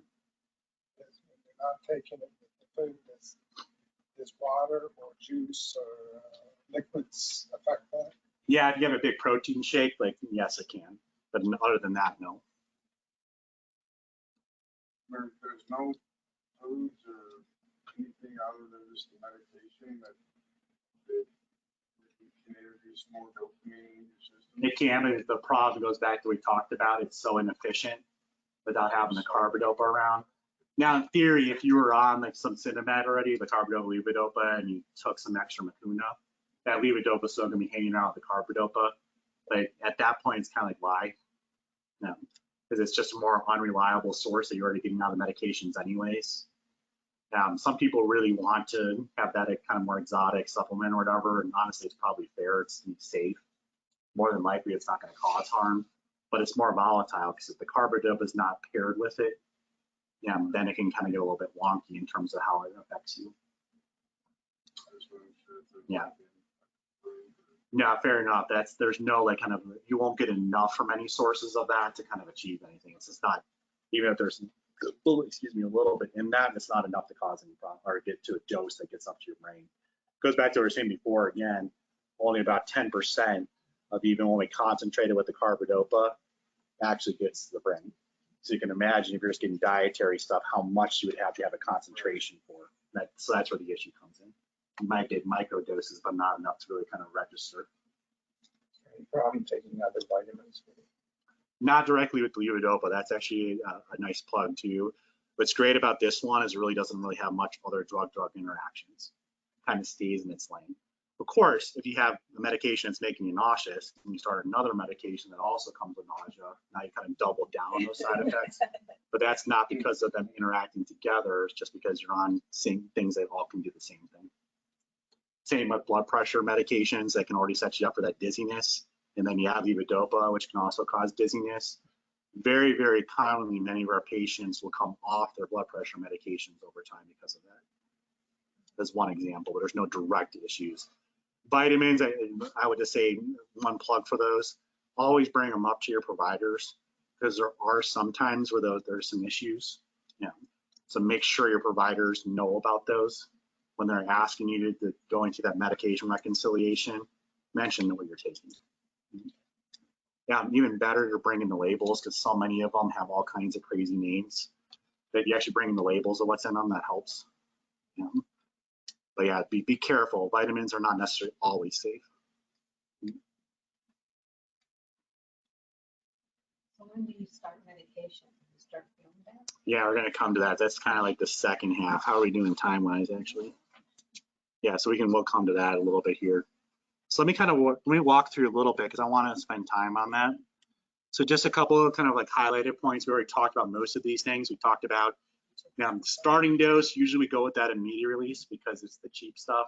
It kicks in fast. So it's kind of the nice one that we work with. Should be taken that minimum 3 times a day, that 4 to 5 hours like we discussed. We talked about the food issues, 30 minutes before, 1 to 2 hours after. And again, the carbohydrate snacks, always okay to take. You don't have to worry about that. It's protein specifically, okay? Some other kinds of things, I only mentioned this, unfortunately, Parcopa is off the shelves now. No one's making it anymore. So we can kind of ignore that second one for the time being. But the first one, if you have someone that's really, really sensitive to that blood pressure effect, you might actually use that extended release, that controlled release, because remember we talked about that curve, it gets in slower. So if it doesn't hit you as hard and comes in a little bit more slower, sometimes patients do better with that. So if any of you are having that, I would take my pill and I want to go take a nap a half an hour later, maybe that control release coming in a little bit more slowly is going to be your friend.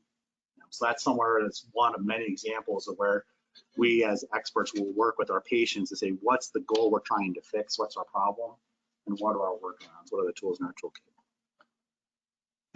So there's a bunch of these alternate ways to get in. So this goes back to the question before. Well, so and I want to introduce one concept here with Ambrosia. So there's kind of your baseline regimen. There's kind of you want to kind of get that dopamine tone, the amount back into your brain. But it's going to fluctuate. It's going to ride that roller coaster. So sometimes you're going to have some bottoming out or dips that are unexpected. They don't kind of play by the rules. Some of that can be food, interacting, but honestly, many times there's not really a great reason that we understand about why it wears off when it does. So it might be that, hey, most days I make it 5 hours, but guess what? Today I only made it 4. So what do I do in that situation? On 6 out of 7 days, my baseline regimen's just fine. So I don't want to change all that up just to change day 7. So in that case, you can kind of do the rescue doses, those as needed for those situations that kind of come out of the blue. So these are the ones that you do in addition to what you're doing at your baseline. So what's great about Ambrosia, so it's an inhaled version, so it doesn't go into the stomach. It goes into your lungs and directly to the bloodstream. Great, because what advantage it has is it doesn't have to be dissolved, get into the small intestine in the blood. So it works in 5 to 10 minutes. Awesome. It also leaves your system a lot faster too. So this is in that situation where I need it to work now, but I don't need it to last because I know my other pills are going to carry me for the longevity. This will get me out of the woods. Okay. So this does not ever replace cinnamon. This is used in addition to fill those little holes that kind of show up in between the doses. Okay. Does that make sense? I know you were trying to talk about it earlier. Yeah. Yeah, so this is kind of used as that rescue dose. So again, quick on, but also quick off. So it's not, that's why it really can't be supplemented in terms of the cinnamon or other versions of therapies that work to do that longevity. It's nice. It actually is not too problematic because it's about equivalent to a half tablet of Cinemet, the dose that you take with it. And the biggest issue, the most common one, is it can cause cough. So if any of you ever do get on this, they usually tell patients now you want to take a sip of water first and then do the spray. But it's an asthma inhaler. That's how it works. Does it affect somebody with that? Yeah, asthma can't use it, unfortunately. That's one of its own limitations. That's an important question. Yeah, not necessarily because of safety per se, but when they did this study, they just didn't want to play with fire and cause any further damage in the lungs. So we don't know what that's going to do. So better just stay away. Yep. Yep. And you guys are so good at being the plants in my audience here. Yeah. So just kind of to highlight a couple other things. This is more in the advanced stages that you might get to. So there is a pump that goes to your feeding tube. So basically, you can kind of put levodopa straight into that small intestine where it can get absorbed. Now, obviously, what's kind of the downside to this? It goes through the feeding tube. So of course, many people are not very excited until they kind of enter those later stages where it's like, I'm willing to take the feeding tube in order to make sure that I'm ironing out my levodopa levels. So it works in terms of having that nice smooth infusion, you know. But again, more times it's going to be reserved for those moments where it's like, yeah, I'm kind of desperate enough that feeding tube doesn't sound so bad right now. You know? But just so you're aware that this version exists. And then one that maybe is coming soon, it's on the FDA's desk right now, is the infusion pump. So it looks like a diabetes insulin pump, where it's a little barb on the skin and infuses through the skin. So basically the same thing as the tube version, but not having to do the feeding tube, just doing the infusion through the skin. So as opposed to riding that roller coaster of dose to dose with the medications coming in, wearing off, you can basically set it at a steady level so that the blood and brain are kind of in a steady level of medication throughout the day. So hopefully this could be a game changer. We still know there's obviously a lot to work out in terms of if it does get approved. Why is it taking this long? Because levodopa itself does not pass through the skin. It has to do with acid base. If we have any chemists in the audience. So the trick has always been, how do you package it to be able to get it through the skin safely? Because if it's not, then it causes some nasty ulcers. So that's why previous versions have failed because of the ulceration. So we have one that potentially might work around that. But yeah, so that's something that could be coming soon. And again, probably at first, this is going to be more because of cost, most likely. We're talking more in those advanced stages when the pills are becoming problematic and you're kind of having that roller coaster ride. This is a solution for that. So there's some good news on the horizon potentially. And certainly if this version fails, my guess will be that we'll kind of keep working on that and hopefully have others coming behind it. So we talked a lot about replacing dopamine. Now I want to talk a little bit about mimicking dopamine. These are those dopamine agonists. These are our magazines. They're kind of giving a similar message. And again, they're basically going to work the same as dopamine. So these are kind of dopamine-like. You know? They're not quite as good as levodopa, but they're pretty close in terms of the efficacy. So the symptoms they help and everything else, for the most part, everything we talked about levodopa, basically that applies here. But there are some differences, and I just want to kind of introduce some names to you. The pramipexole, ropinirole, reticotine, apomorphine are all different types of the dopamine agonists. Some have different formulations about why you might use one versus the other in terms of why you would pick one versus a different one. But essentially, they all kind of, as a class, have very similar advantages. They definitely have different formulations. So they come as pens for those rescue medications that we just mentioned. This is our version of rescue medication. The oral dissolvable tab is actually being pulled off the market too, so that's going because nobody wanted it. The patch is nice too if you're having trouble swallowing pills. Yeah, it's nice to have a patch on. Or they make different pills with both extended release, so you can actually take one pill per day. So there's just some nice advantages to these. The nice thing too is that they're less likely to lead to dyskinesias. So certainly if you have a lot of dyskinesias, these might be a nice way around that. They have less interference with protein. You don't have some of those same issues because it's not an amino acid that's trying to get into that same transporter. And again, there's many different versions you can kind of take advantage of. Side effects for the most part are basically identical to what we've already talked about, with some exceptions. They're much more likely to cause leg swelling. They're much more likely to cause sleep attacks. And thankfully, sometimes I have some sleep attacks happening when I've been talking for this long, so I'm glad to see that hasn't happened. And the one that's really become much more aware of, and why these are kind of losing popularity over time, are the impulse control disorders. So all my caregivers, listen up. Because the dopamine agonists, what's the big risk with them is those impulse control disorders. So we talked already, I think I have a picture of it. Do I have it here? Our dopamine pathways, we're going to come back to that because remember, dopamine shows up elsewhere. So if you mimic dopamine, if you give back levodopa, the cells in the brain that are starving to make more dopamine are going to pick up that levodopa and turn it into dopamine. The other pathways are saying, hey, we're good. We got all the dopamine we need. Send it on to somebody else. But if you bypass that and you use that mimic, it's not controlled anymore about where it should go. It's going to go everywhere. There's some mailbox, right? It's going to put in all those mailboxes that are taking those magazines. And so it doesn't care what's missing.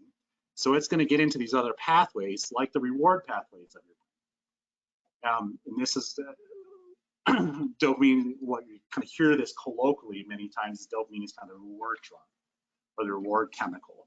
So cocaine, other drugs, one of the reasons why they have addictive properties is because of the dopaminergic activity of them. So if you give a bunch of dopamine agonists, you can reduce some of these impulse control issues. Compulsive shopping, coming back with 12 pairs of shoes instead of one. Hypersexuality, buying prostitutes, making inappropriate passes to everyone that kind of comes in the room. Gambling, of course, is another common one. Punting, doing purposeless activities, taking apart clocks and putting them back together over and over again. Had a patient that reorganizes tool shed every night, and other patients that sit online deep diving into the internet up at 2, 3 in the morning, skipping their meals because they're obsessed compulsively with doing these repetitive activities. Other examples, spending thousands of dollars on Candy Crush, getting catfished by online dating sites and giving away all your possessions. All these things can be these versions of the impulse control disorder. What sucks about it is that the patients themselves don't feel like it's abnormal. They feel like it's something they should do. They don't recognize, oh my gosh, I'm doing an addictive behavior, I should stop. So who notices it? The caregivers. They're gonna be like, no, something's not right here. What's also very, very fascinating about that is you stop the dopamine agonists and the patients themselves are like, what the heck was that? So it's not uncovering some deep dark skeletons in the closet or some long lost hidden behaviors. It's driven by these medications and these reward pathways. So it's very, very important for our caregivers to be watching out for those, screening for it. If something seems off, pay close attention. Tell the other family members about it to keep a close eye. So if you're on dopamine agonists, everyone should be watching out for that, because unfortunately, it's usually an all or nothing, meaning that you have to stop the medication completely until that behavior will go away. The beautiful part is once you're off of it, it will go away. So it's not like, oh shoot, we're stuck. It's a reversible side effect. But obviously, if you catch it early, kind of get out in front of it. If you kind of let it go, it can get obviously a lot more problematic. Is amantadine one of those drugs? No, we're going to come to that. No, amantadine is not one of these, though. Can you be on both? Yep. And why you might be, because at beginning levodopa and or the dopamine agonists. So sometimes it might work synergistically. Like for example, if you're having some dyskinesias, you might say, well, maybe we'll do a little bit of more of the dopamine agonist to kind of take off the levodopa and kind of keep them in combination. But again, the most important thing is you got to be very, very careful about those impulse control disorders. You can kind of see here's a table really kind of breaking down those key differences between the two. Any questions about that? So the amantadine is the dopamine. No, amantadine is something different entirely, yeah. Yeah, sorry I didn't make that clear. Amantadine is not a dopamine agonist. It's not dopamine at all. Questions? Now this is the one that got pulled off the shelf just for point of reference. So now we're going to come back here. So now we have our ones that work in the middle. These medications that stop the breakdown. We've already kind of discussed a few of these. The COMT inhibitors are kind of the first class. This is that Comtan or entacapone. We saw it already in that combination with the carbidopa levodopa that it can extend the half-life of it by about a half an hour to an hour. What's great about them is they really do nothing other than work on levodopa. So all the side effects that you can get is essentially everything you've already learned about levodopa. This one's kind of along for the ride to enhance it by blocking that breakdown. So if you want to say carbidopa is the A, this is B in terms of the team that helps block that breakdown, helps arrest those newspaper thieves to stop it from getting to the porch. Okay. And there's different versions of these two. You might kind of see different names. Tolcapone. The reason why that one's not as popular is it requires liver testing. So many times what's beautiful about other medications is basically none of them require drug monitoring. You don't have to get lab draws all the time for them. So a lot of times tolcapone's less appetizing for that, but it actually works in the brain too. So but it really doesn't have much advantages. The Stalevo is that combination, or you can take them separately together. The opicapone is kind of a long-lasting one, so kind of a daily as opposed to having to take it with each dose. So it's less pills per day. But other than that, not necessarily any other big advantages to it. A couple other side effects to note: diarrhea can happen for all of our constipation patients in the audience. Yes, please. So usually that's not as much of an issue. The urine discoloration is the more common one we get calls about, because I'll get the call 2 days later being my urine's orange.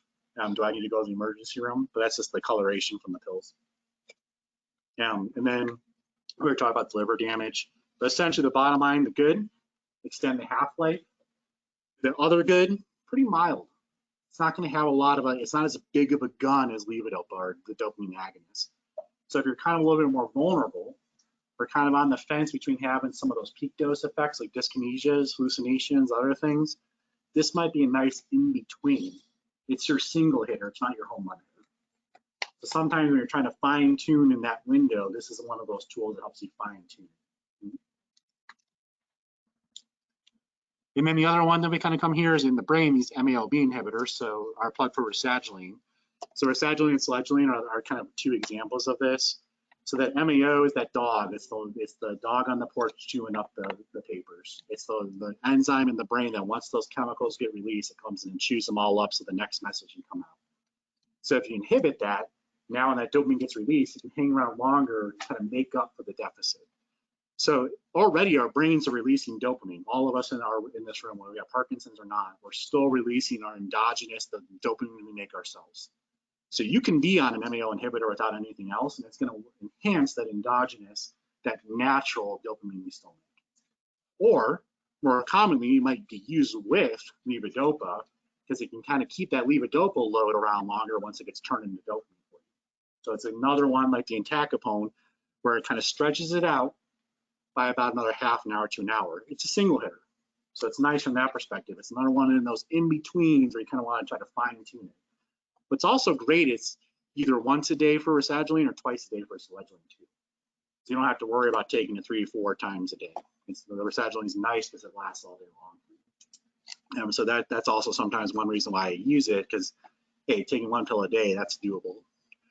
The thing you do have to be a little bit careful about, because basically most of the side effects here are the same thing, is it's increasing levodopa.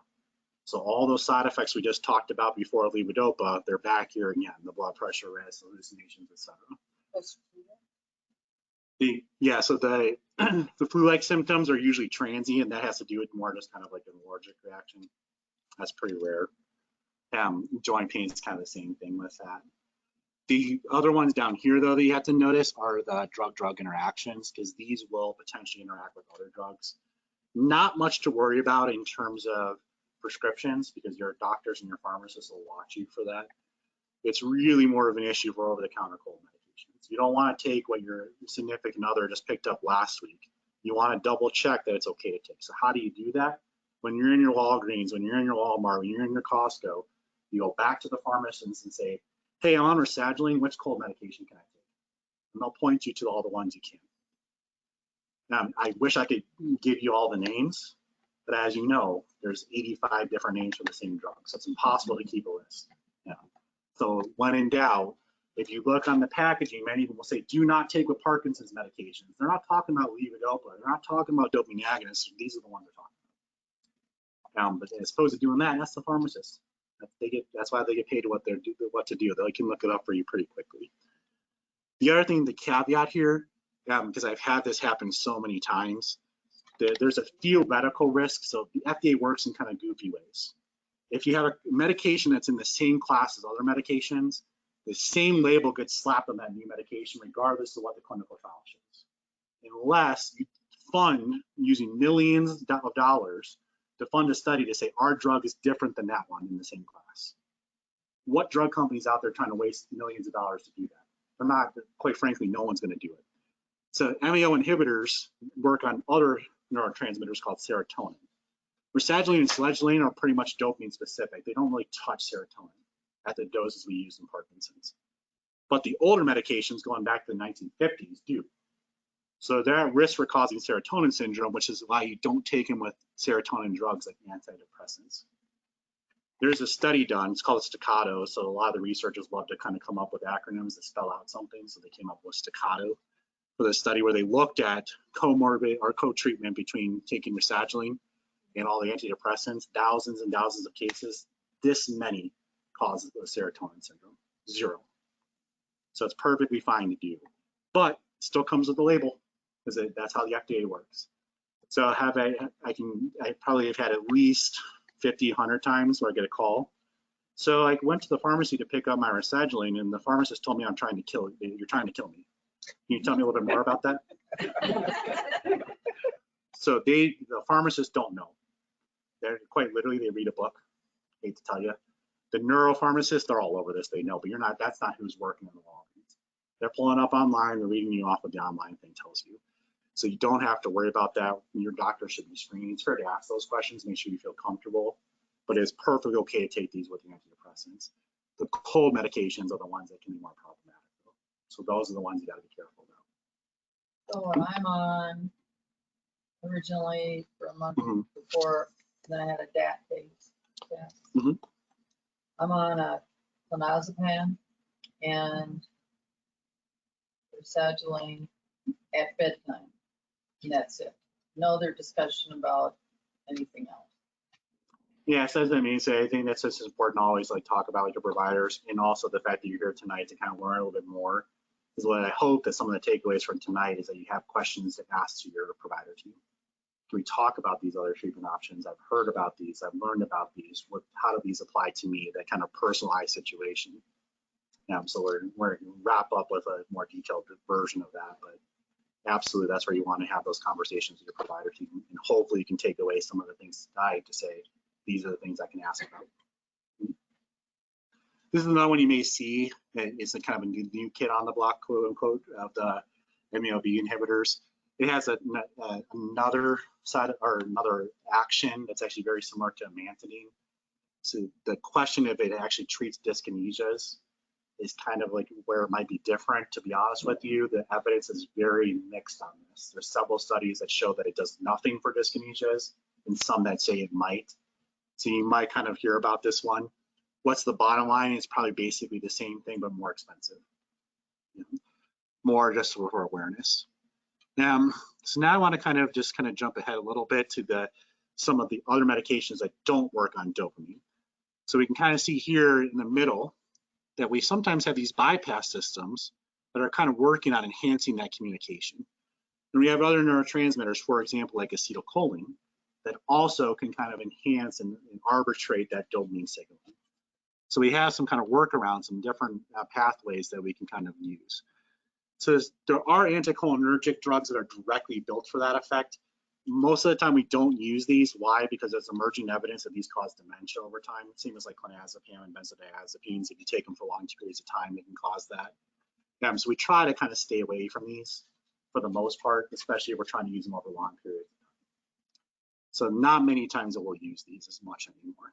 And you can kind of see what's the problem if you get too much anticholinergic effects. You can actually induce psychosis, hallucinations. So you do actually be very, very careful on patients that are already having issues like that with Parkinson's that can make it worse, and they can also cause the bladder symptoms to be worse as well. So the other ones are these NMDA receptor antagonists. This is your amantadine. And amantadine actually also has a little bit of an anticholinergic effect too. That's why remembering that, hey, you want to be extra careful about taking amantadine if you're having hallucinations, memory, bladder symptoms. Those are some side effects that come from this. But amantadine, really, what its bottom line is actually fascinating in terms of its kind of discovery, because it was actually an antiviral, so it was used for the flu back in the 1970s and 80s. And eventually, as you guys have seen with COVID, right, the strains change and medications stopped working for the new flu strains. They basically became resistant to it. But they noticed that all the patients with the flu that had Parkinson's symptoms got better when they put them on amantadine. So it's kind of discovered by accident when everyone got the flu. So how it works is, again, synergistically by altering those acetylcholinergic signaling and NMDA, which is another neurotransmitter. So kind of altering that dopamine signaling, kind of arbitrating it. But the other direct effect, the symptom we really use it for, is dyskinesias. So this is the primary treatment if you're having those dyskinesias that can help. It's used for Alzheimer's. No, it'll make Alzheimer's worse. You're thinking of amantine, which sounds obviously very, very similar, but yeah, fun with names. Yeah, because it's kind of nice. One is kind of like dopamine. This one's kind of working on those different neurotransmitters that kind of arbitrate that signaling. So they can sometimes be a nice package. So this is one that honestly, especially when you're early on in the disease course, you're younger, you don't have cognitive symptoms, you're not having hallucinations, this can be a nice drug. Or if you're having a lot of dyskinesias, a nice way to kind of keep up with levodopa, but just treat that side effect. So it's a nice thing that you can kind of add into the mix. And again, the common side effects you can see here on the list, and these are mostly usually for mild, with the exception of the cognitive impairments and the hallucination risk. So that's the big one to watch out for this. So many patients that are on amantine, they might be able to be on it for 10, 15, 20 years. They get it later in life or later into the disease course, and some of those side effects might start popping up a little bit more. So they might have to come off of it over time. But another one that's in our toolkit that can be used depending on what we're trying to target. This is like a lacy rash that you can sometimes get from it. Harmless, but obviously pretty disfiguring. Nice thing, reversible. All side effects reversible. Just really briefly on this one, because basically this is another tool in the toolkit that can get used more in the advanced stages. If this is like basically they discovered that patients that drink a lot of coffee potentially have less chance of developing Parkinson's. It's like, what if we made a drug that works on the coffee receptors in our brain, the caffeine receptors? That's what this does.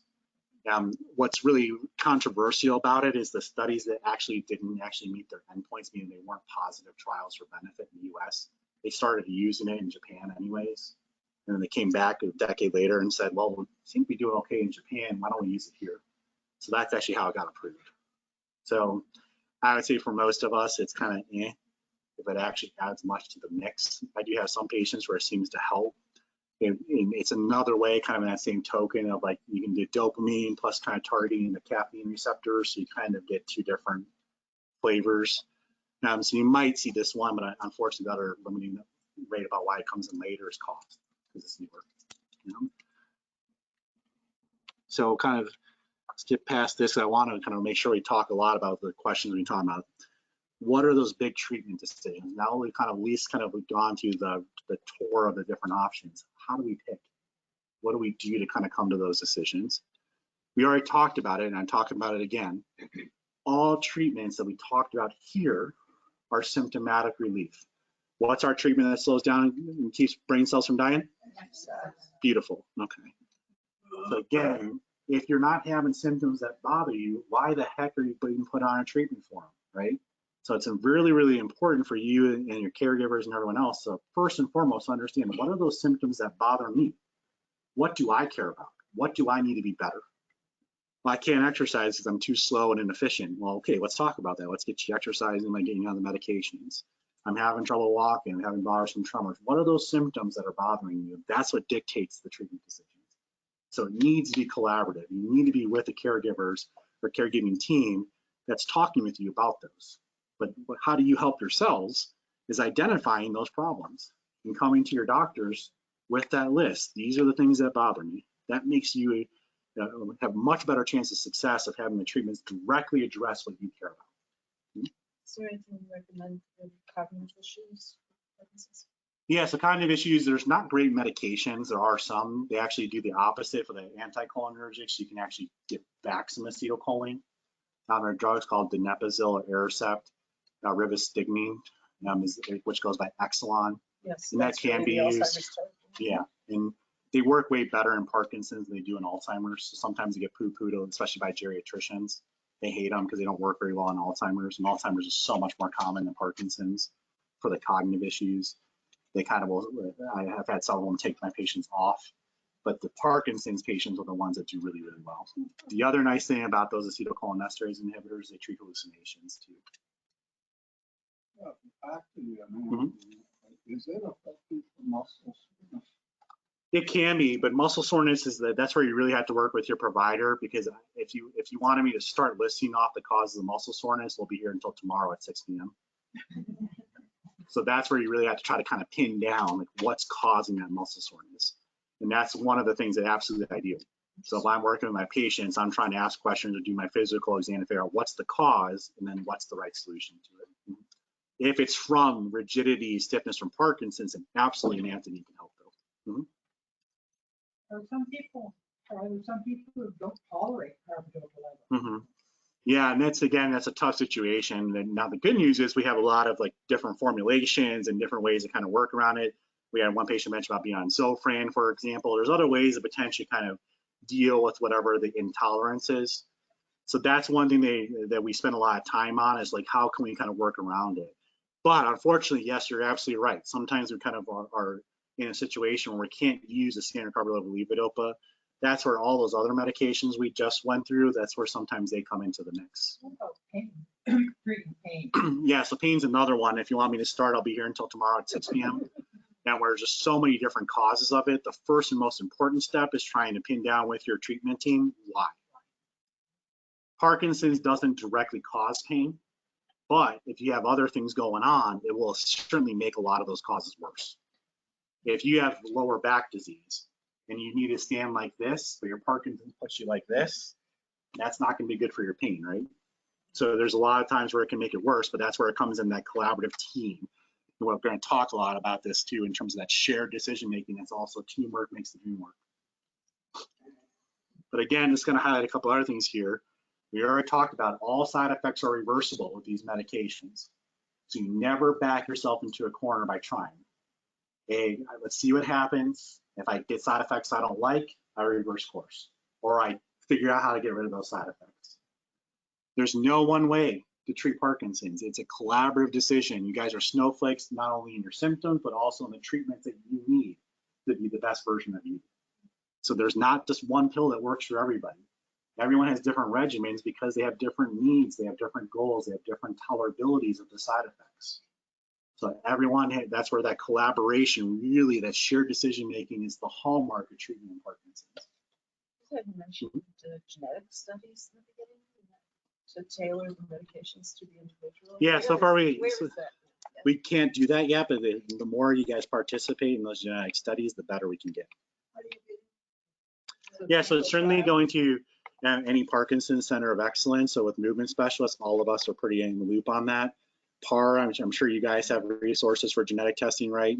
For your website as well. But bring it up, a great place to start is bring it up with your Parkinson's experts. I thought it was just a very small fraction of people who were. We think, I thought we there was don't know. just a very small fraction of people who actually had a neural gene that might affect. Because we haven't looked. So who knows? That could be right. We don't know. So what about the B vitamin? Mhm. Because, you know, Yeah. I had that brought up my neurologist, but he said, oh, Mhm. you know, they kind of tried, some people had success with the high doses of the B1. Yeah, that actually study was done in 2005 and was negative. Yeah. I'm still kind of bewildered a little bit. I don't know why it's making a comeback. Yeah. I'm not 100% sure, but I've had a lot of other people asking about it too. Thiamine doesn't work. No, thiamine's the B1. Yeah. You do, if you're on levodopa though, speaking of B vitamins, I have a slide, I don't remember where it is. You want to be taking a B12 supplement. You can measure your B12 stores, come in yearly for checks and kind of see if it whittles down and start it, or you could just start it and then not have to come in for your yearly checks. Yeah, so it depends. Probably 85, 90% of my patients are like, give me the pill. 10% are like, give me the blood draw. Each their own. Most older people. Folic have acid that. too, but the folic acid is probably less. And honestly, both of those are kind of controversial, to be quite honest with you. There's an increase in peripheral neuropathy or damage to the nerves in your legs in Parkinson's patients. So one of the theories is that the B12 stores get depleted, and that's what causes that. So the beautiful part about B12 is there's no toxic levels. Your body kind of takes what it needs and pushes the rest out. What would the So you can only get problematic if it's too low, because that's when it can cause the neuropathy, and it can also cause dementia. So it really kind of comes down to like lesser of evils, where just take the supplement and you don't have to think about it again. What about folic acid? Same thing. It's all in folic acid and B12 are kind of in the exact same pathway as each other. Folic acid is the prenatal vitamin, so if you take a prenatal vitamin, you accomplish that. Well, people that are on Prilosec, those proton pump inhibitors, don't they neutralize the acid in your stomach so it doesn't break down your red meat or other things where you get your B12. So they say if you're on a proton pump inhibitor, you should be on B12. Yeah, I'm not familiar with that, but yeah, it's always important to talk with your primary cares about the medications they're doing too, to see if those supplements might be reasonable. But the bottom line too is, speaking of, to wrap up the B vitamin story, you can get toxic on some B vitamins. The most notorious one for that is B6. The last thing you ever want to do is take a multivitamin and then take a B complex. That's what I was like talking about earlier. Talk about with your providers about your supplements, because that's where we can do a triage to be sure we're not missing anything.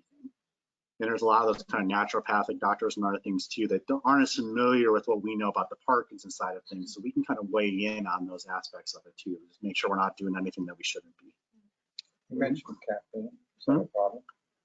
Yeah, caffeine is kind of, it's fascinating because there's certainly plenty of people like, because the notorious story is like if you smoke cigarettes and you drink caffeine, you don't get Parkinson's. But obviously there's people in France that do. So clearly, even though it changes the correlation, certainly if you, smoke cigarettes, drink caffeine, you can easily get Parkinson's. So does it really make a difference if you do or don't in terms of getting the disease? Once you're there, no. Treatment-wise, it's not going to change anything for the most part going on either. The other part though, is you got to be careful about some side effects, especially worsening tremors. So caffeine certainly enhances tremors. So sometimes, and it also causes dehydration, so it significantly causes that dizziness, lightheadedness to get worse. So you do want to be careful about it. And that's something I already talk about with patients too, is like if caffeine becomes an issue, we talk about that. You had talked about some of the drugs or some suggested treatments would be to prolong the off time, the on time, and stop the off time. At what time? When does that kick in? I mean, we're at an early stage here. Yeah. So you're absolutely, I think that's fair to kind of at least introduce that, because you really can, I think it's kind of fair sometimes to kind of split Parkinson's, if you want to say, into two big buckets. You have the early stage, which is kind of like referred to sometimes as the honeymoon period. Yeah. And then you have the later stages. And again, I think if I have it here, I think I have it somewhere. I'll come back to that slide for people taking pictures. But again, this is early. And then when you get to that moderate phase, that's more the advanced stage, where now you're having fluctuations. Now it's like, hey, sometimes I'm a little bit too much, and sometimes I'm not lasting dose to dose. So many of you might have experienced that, where you can take your medications and you kind of are like, I don't know, maybe it helps, maybe it doesn't. If I skip a dose, it doesn't seem to matter. Take them closer together, take them farther apart, all seems to work. And then eventually, as you progress, you're going to get more in that tighter stage, where you're more and more reliant on what the dosing that you're doing and how good you are at keeping track of it. And you're going to notice those fluctuations enter into the equation. So the fluctuations, with the terminology refer to that, is really on periods when everything's optimally controlled, and off periods when it's not, when it's too little. And then the too much, or those kind of what we call peak dose side effects, when the medication's overshot to those dyskinesias, those hallucinations, etc. So that's your kind of roller coaster. That's your too little, just right, too much. And so a lot of those are like different treatments, or why we might tailor different treatments. When we enter this phase, this is where we really have to kind of strap in and do our jobs in terms of trying to optimize to keep trying to hit that target, keep you in the green. And all those different treatments that we talked about are potentially useful. So just to kind of highlight, these are kind of the overview of what we could do. We can make that all different kinds of medication adjustments. We can use other medications to address side effects. Because it's like, hey, it'd be nice if I could stay on my dose because I reduce off times, but now I'm getting dyskinesia. So why can't I start amantadine? Because now I can keep on the same dose to avoid the off times and now treat the dyskinesias. That's one example. Or that's also sometimes too, where we think about using rescue medications, or even start getting into, when you're kind of in that proverbial rock and hard place, this is when we talk about surgical options like deep brain stimulation. So that's for those fluctuating patients. That could be used on. Could be years. Everyone's unique. The average, like kind of the range, is about 2 to 20. They did one study in Australia where they looked at patients up to 20 years, and 100% of them by 20 years were in that fluctuating stage. So inevitably, unfortunately, it does happen. Why? Because that remaining 20, 30% of those brain cells continues to die off. So eventually you lose that little bit of storage capacity you have left, where you can kind of get away. Your brain can kind of smooth over the gaps for you. And now it becomes much more like, if the pill's there, I'm good. If the pill's not there, I'm bad. So almost all patients will realize that. So one thing I do kind of try to stress, I think I have it in here somewhere, try to get in those good habits early. Because if you start doing those now, when those fluctuations come in, you won't even notice it at first. You'll buy yourself a year or two to kind of be stabilized. If you play the game of wait for symptom, treat symptom, which some patients are tempted to do, you always guarantee you're symptomatic before you try to make yourself feel better. When the pivot, the hole is small, yeah, you can kind of get away with that. But as soon as you kind of crater out to kind of a New York City pothole size, if you dig yourself into one of those, it's going to be much harder to come back out. So you want to be out in front. The exercise. Mm-hmm. And what's the baseline for your exercise? I mean, for most people. What do you mean by baseline, like the amount that you're doing? Yeah, how much should they do every day, 3 times a week? Yeah, if you wanted to kind of say like what's a kind of a thing to shoot for, if you kind of look at the evidence. Now, the best studies we have maybe say about like moderate intensity exercise, moderate to high, something treadmill, swimming, rowing machines, boxing, these kinds of things where you're getting your heart rate up to near max intensity. You want to do that half an hour, 5 days a week. But the practical is every little bit of activity is good. So walking's better than sitting on the couch. Getting on a treadmill and sweating is probably a little bit better than just walking, et cetera, et cetera.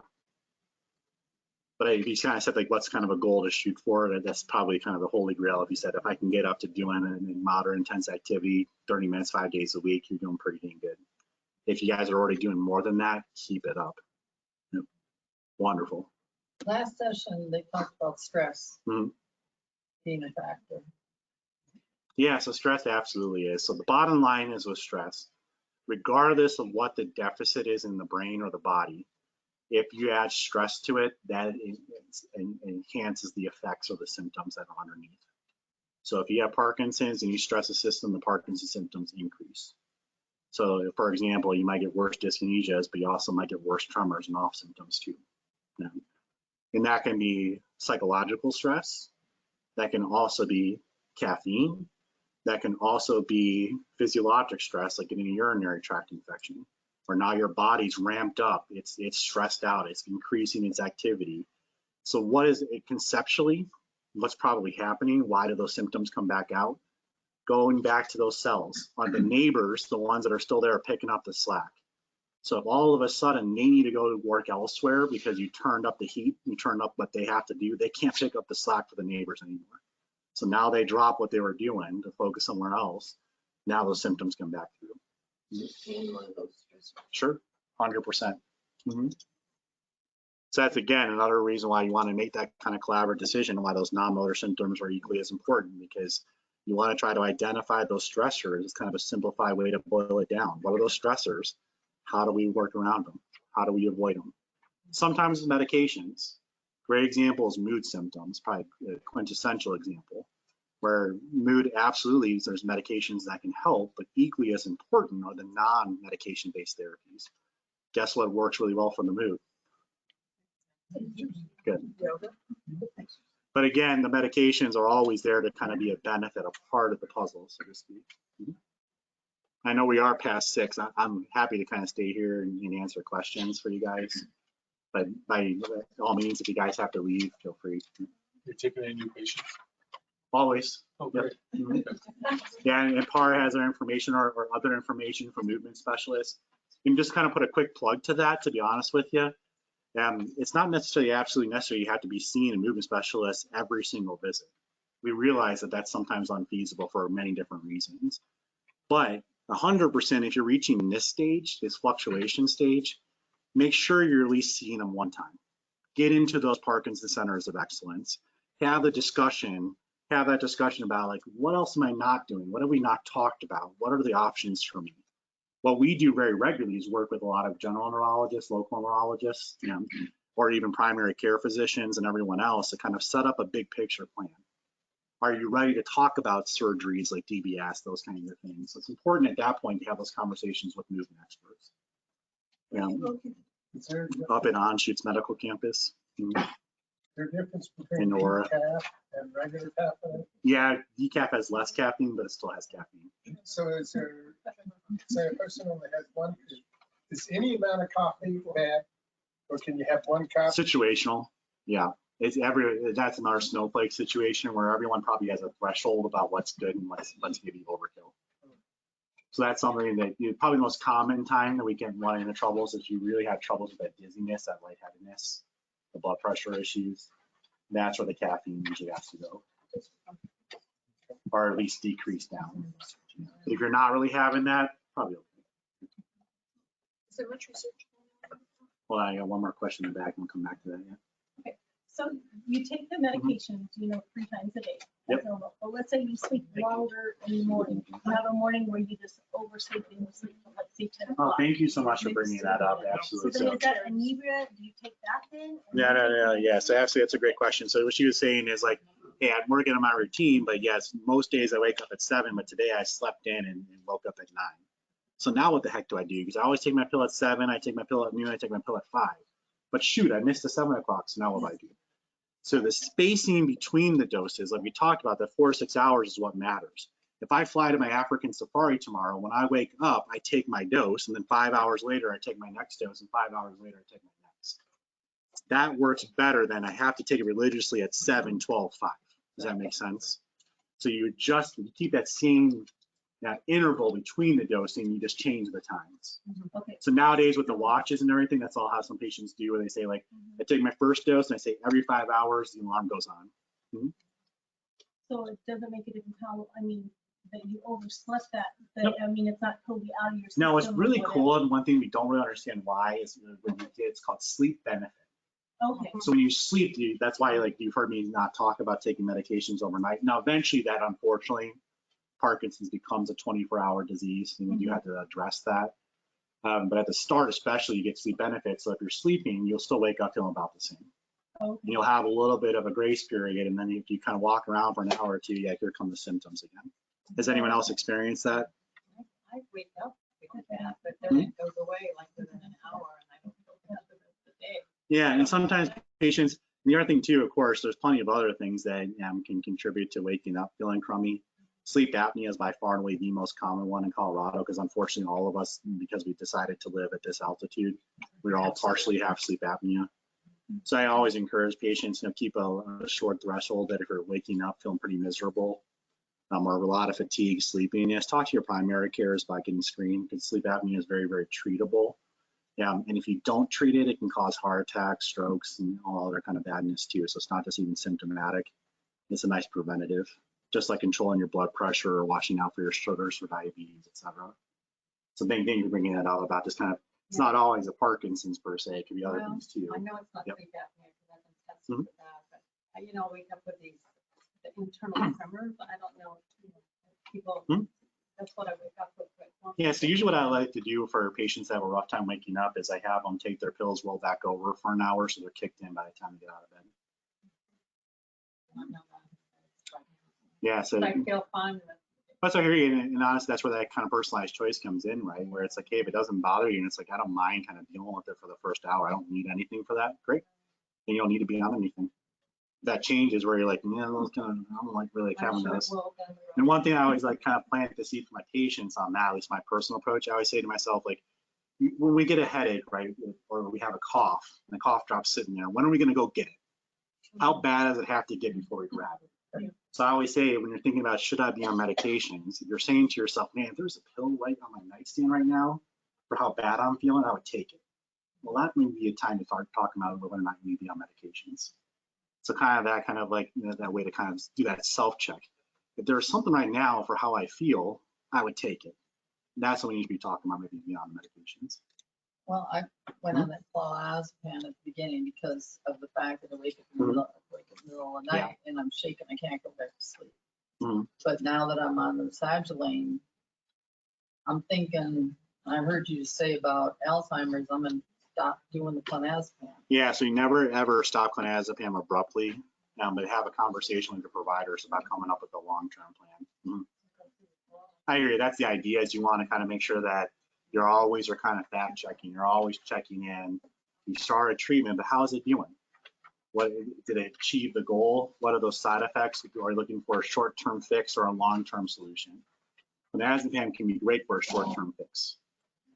But if you're going to be on it for 30 years, yeah, that's where you need to think, what else can we do potentially to kind of interplace it? Well, I'm just, I got to go back and read about the Sagilane and see if that helps with sleep.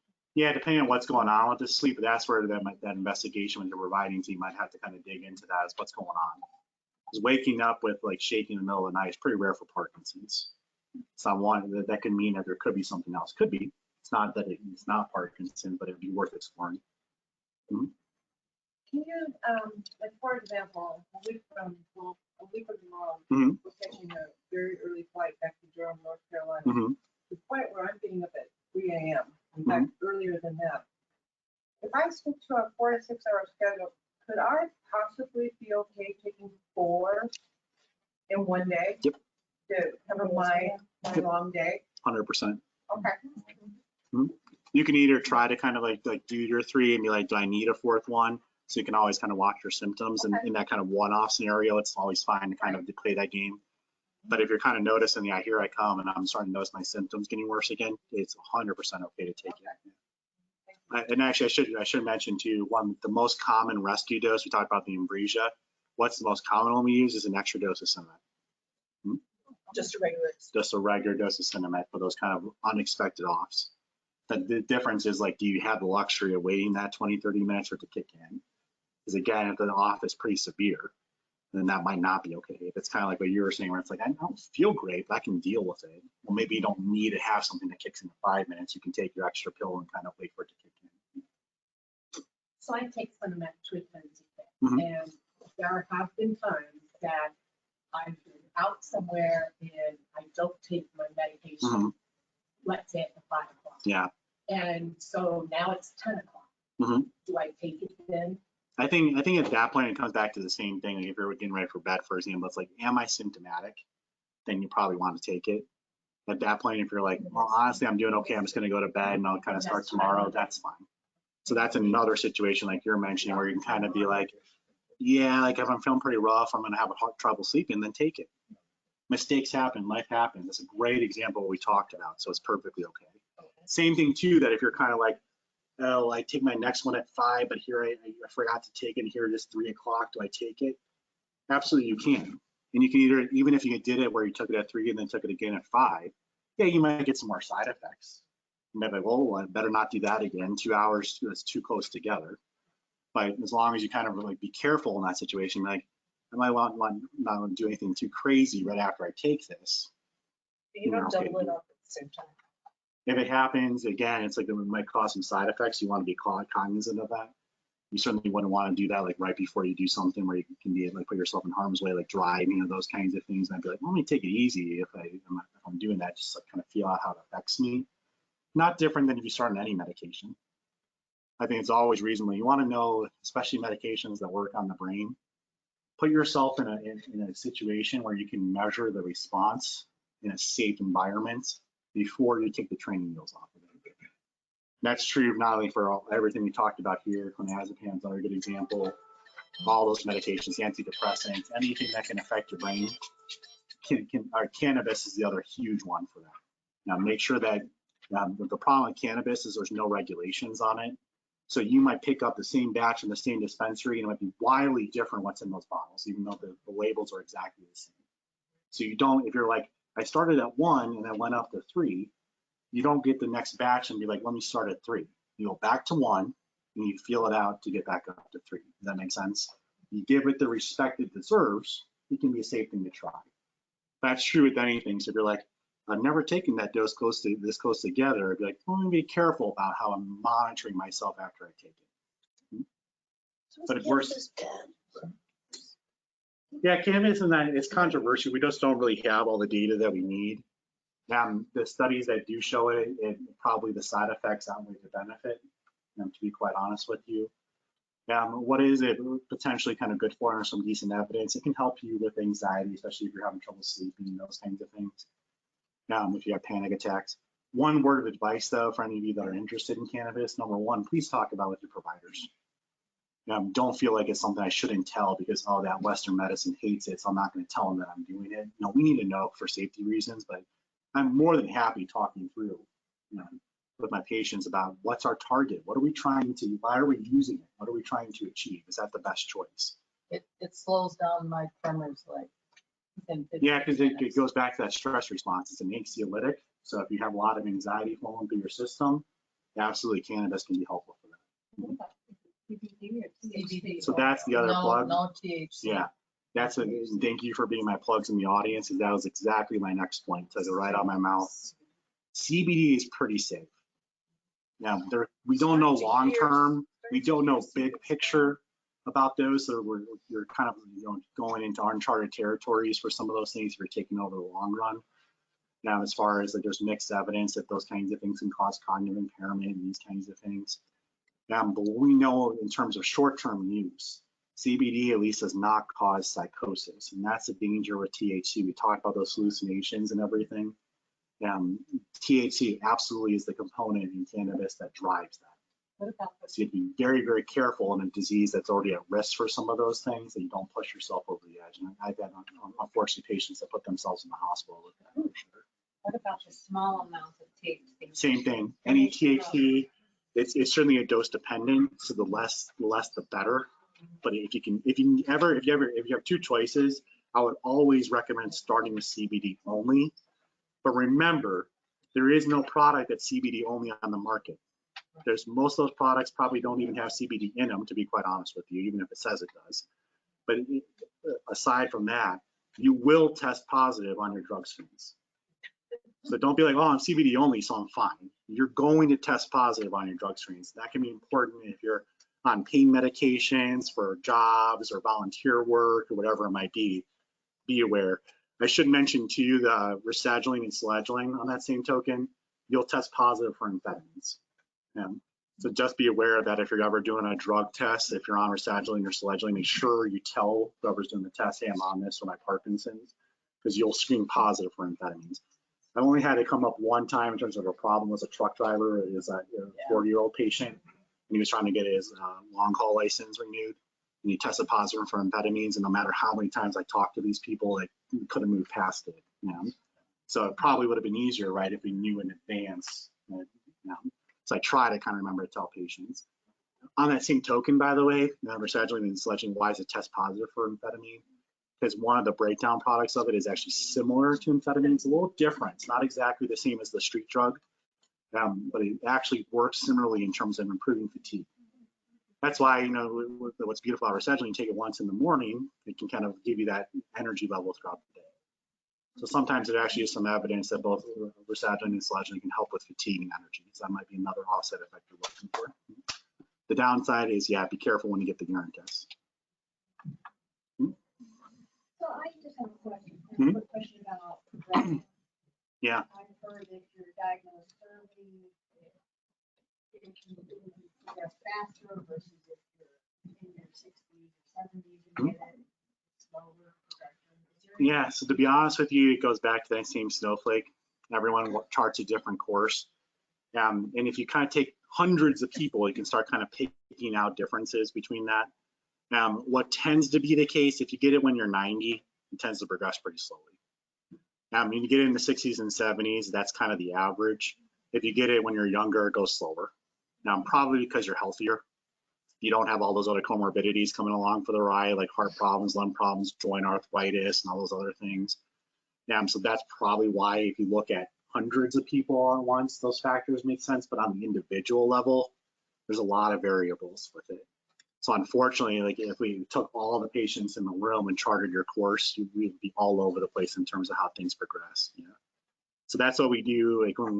And what I really like about part of the job is working with patients over time. One of those things we help identify is what's changing, how is it changing? Because that is personalized. That we can bring down to you. We can get away from statistics.